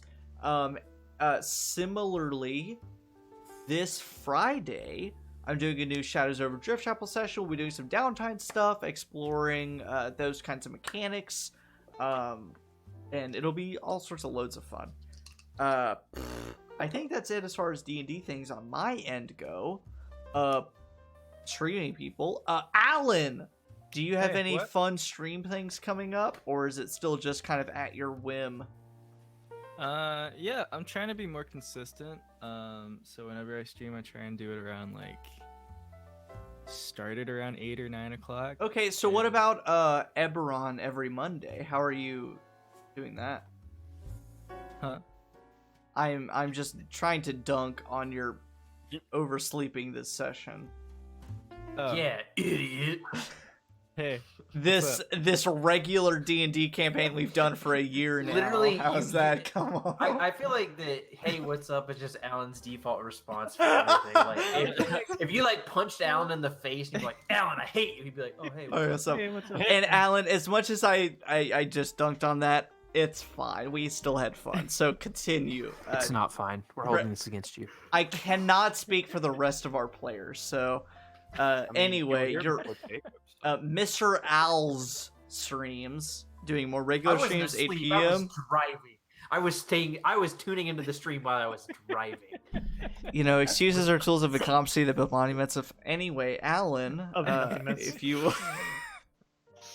Anyway, streams at 8 I had my p.m. sister with my phone replying to chat. That's how dedicated I am. She also talks shit about Carson, so it's invalid. funny. Those who specialize in their use of seminal confidence stream thing. Wait, what? She typed Wow. that message. We're really off base. Alan, you're streaming at 8 p.m. now? Ding, That's ding, cool. Ding. yeah. If I ever stream on a given day, I'll try and do it around start it between 8 and 9 p.m. Night and then let it times. run No way. for an hour. Alan After Dark. Because I don't have the attention span for more than an hour. We've noticed. I noticed I tuned into Hannelore_CNC stream recently. Yeah, and you didn't watch my stream. I forgot to pull up everyone's stream. Sorry. But you were streaming, what is that game? Showdown? I'm not super familiar. Hunt Showdown. Yeah, this game Hunt Showdown, which is really cool, and it's becoming ever more popular. It It's looks one cool, but at the same time, my sort of hipster instincts kick in, and I'm like, well, they're playing it, so obviously. of- That's such a terrible mindset. Isn't It's a it? It's horrible so mindset. terrible. It's so toxic. And that's the thing is I have the same kind of Yeah. mindset, unfortunately, with like when people recommend me TV shows.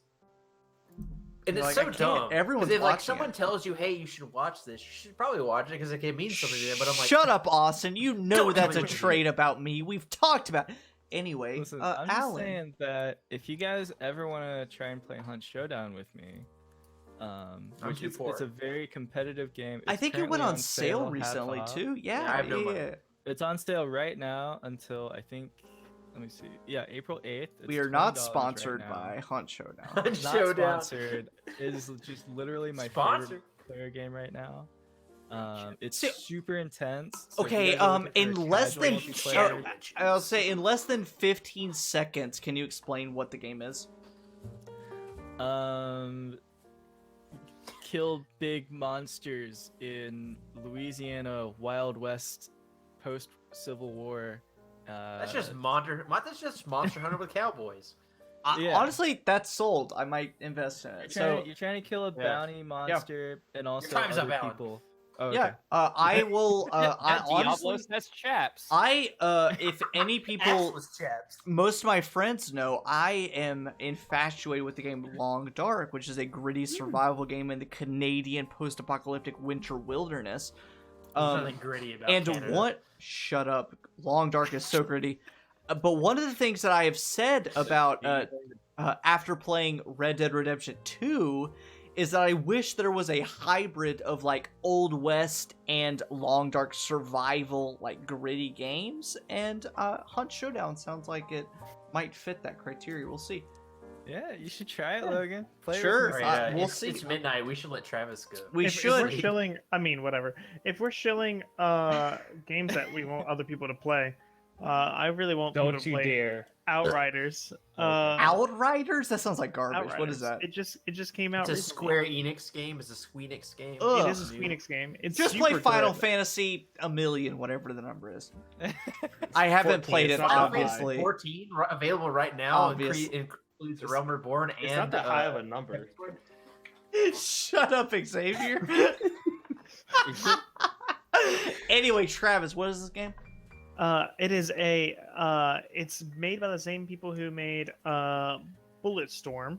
Oh, I Um, love Bulletstorm. And it plays very similarly to No. like Gears of War mixed with like powers. I'm sold. It's What is it super again? good. There's I ignored it the first time you said it. What was it? Outriders. Outriders. Okay, so it's a Square Enix game. Yes, it is a Square Enix game. So can you be a Moogle? No. No. Trash. All right, so Xavier. Is there someone named Sid in the game? What? Maybe I don't know. I don't pay attention to names that much. It sounds like Travis has forfeited his time for promotions. Okay.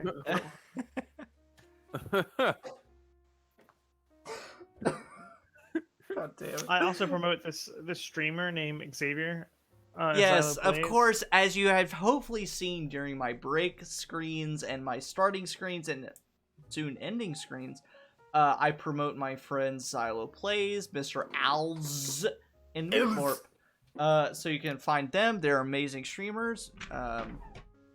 Super fun. So Xavier, if you want to plug a thing or two real fast. Yeah. I will be streaming tomorrow at 9 o'clock. That's my normal time. Tuesdays and Thursdays at 9, and then the weekends whenever. I'm going to be playing some more Disco Elysium, so you get to watch me get bullied by little kids and live a very sad life in that game. So it's going to be a lot of fun. Very exciting. I've been really enjoying it. Last time I streamed, I killed my character because I ran into a door. So, Yeah, that's the word. I remember that, and I told you how to heal after. yeah, I didn't know how to heal. I was just like, well, I'm just gonna go for it, and I died right okay. away. Not to call out Austin in the chat right now. I was lurking as you were speaking in the Discord earlier, and you were shooting at rocks for like 30 minutes. I can't complain when people don't want to shoot rocks at 30. I'm just fucking with you, Austin. Can I So promote a game? I imagine I'm gonna get a lot of shit. There it is. It's an MMO. I get it. You gotta grind. Anyway, grinding. I get it. You gotta grind. So, for final promotion things, follow my Patreon for some future updates on streams and things.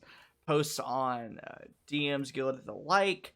Follow my other friends for their amazing streams and the games that they promote. Of course, use the command capital SO space and then their screen name to find out what they're doing. They know how to do it. They can do it. Oof. God, I just want to play D&D so bad. So next week.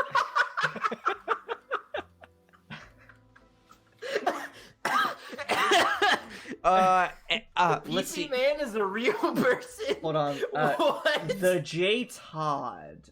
Ban, What? purge, or delete. What? Just ignore whatever the J Todd. I should unmod.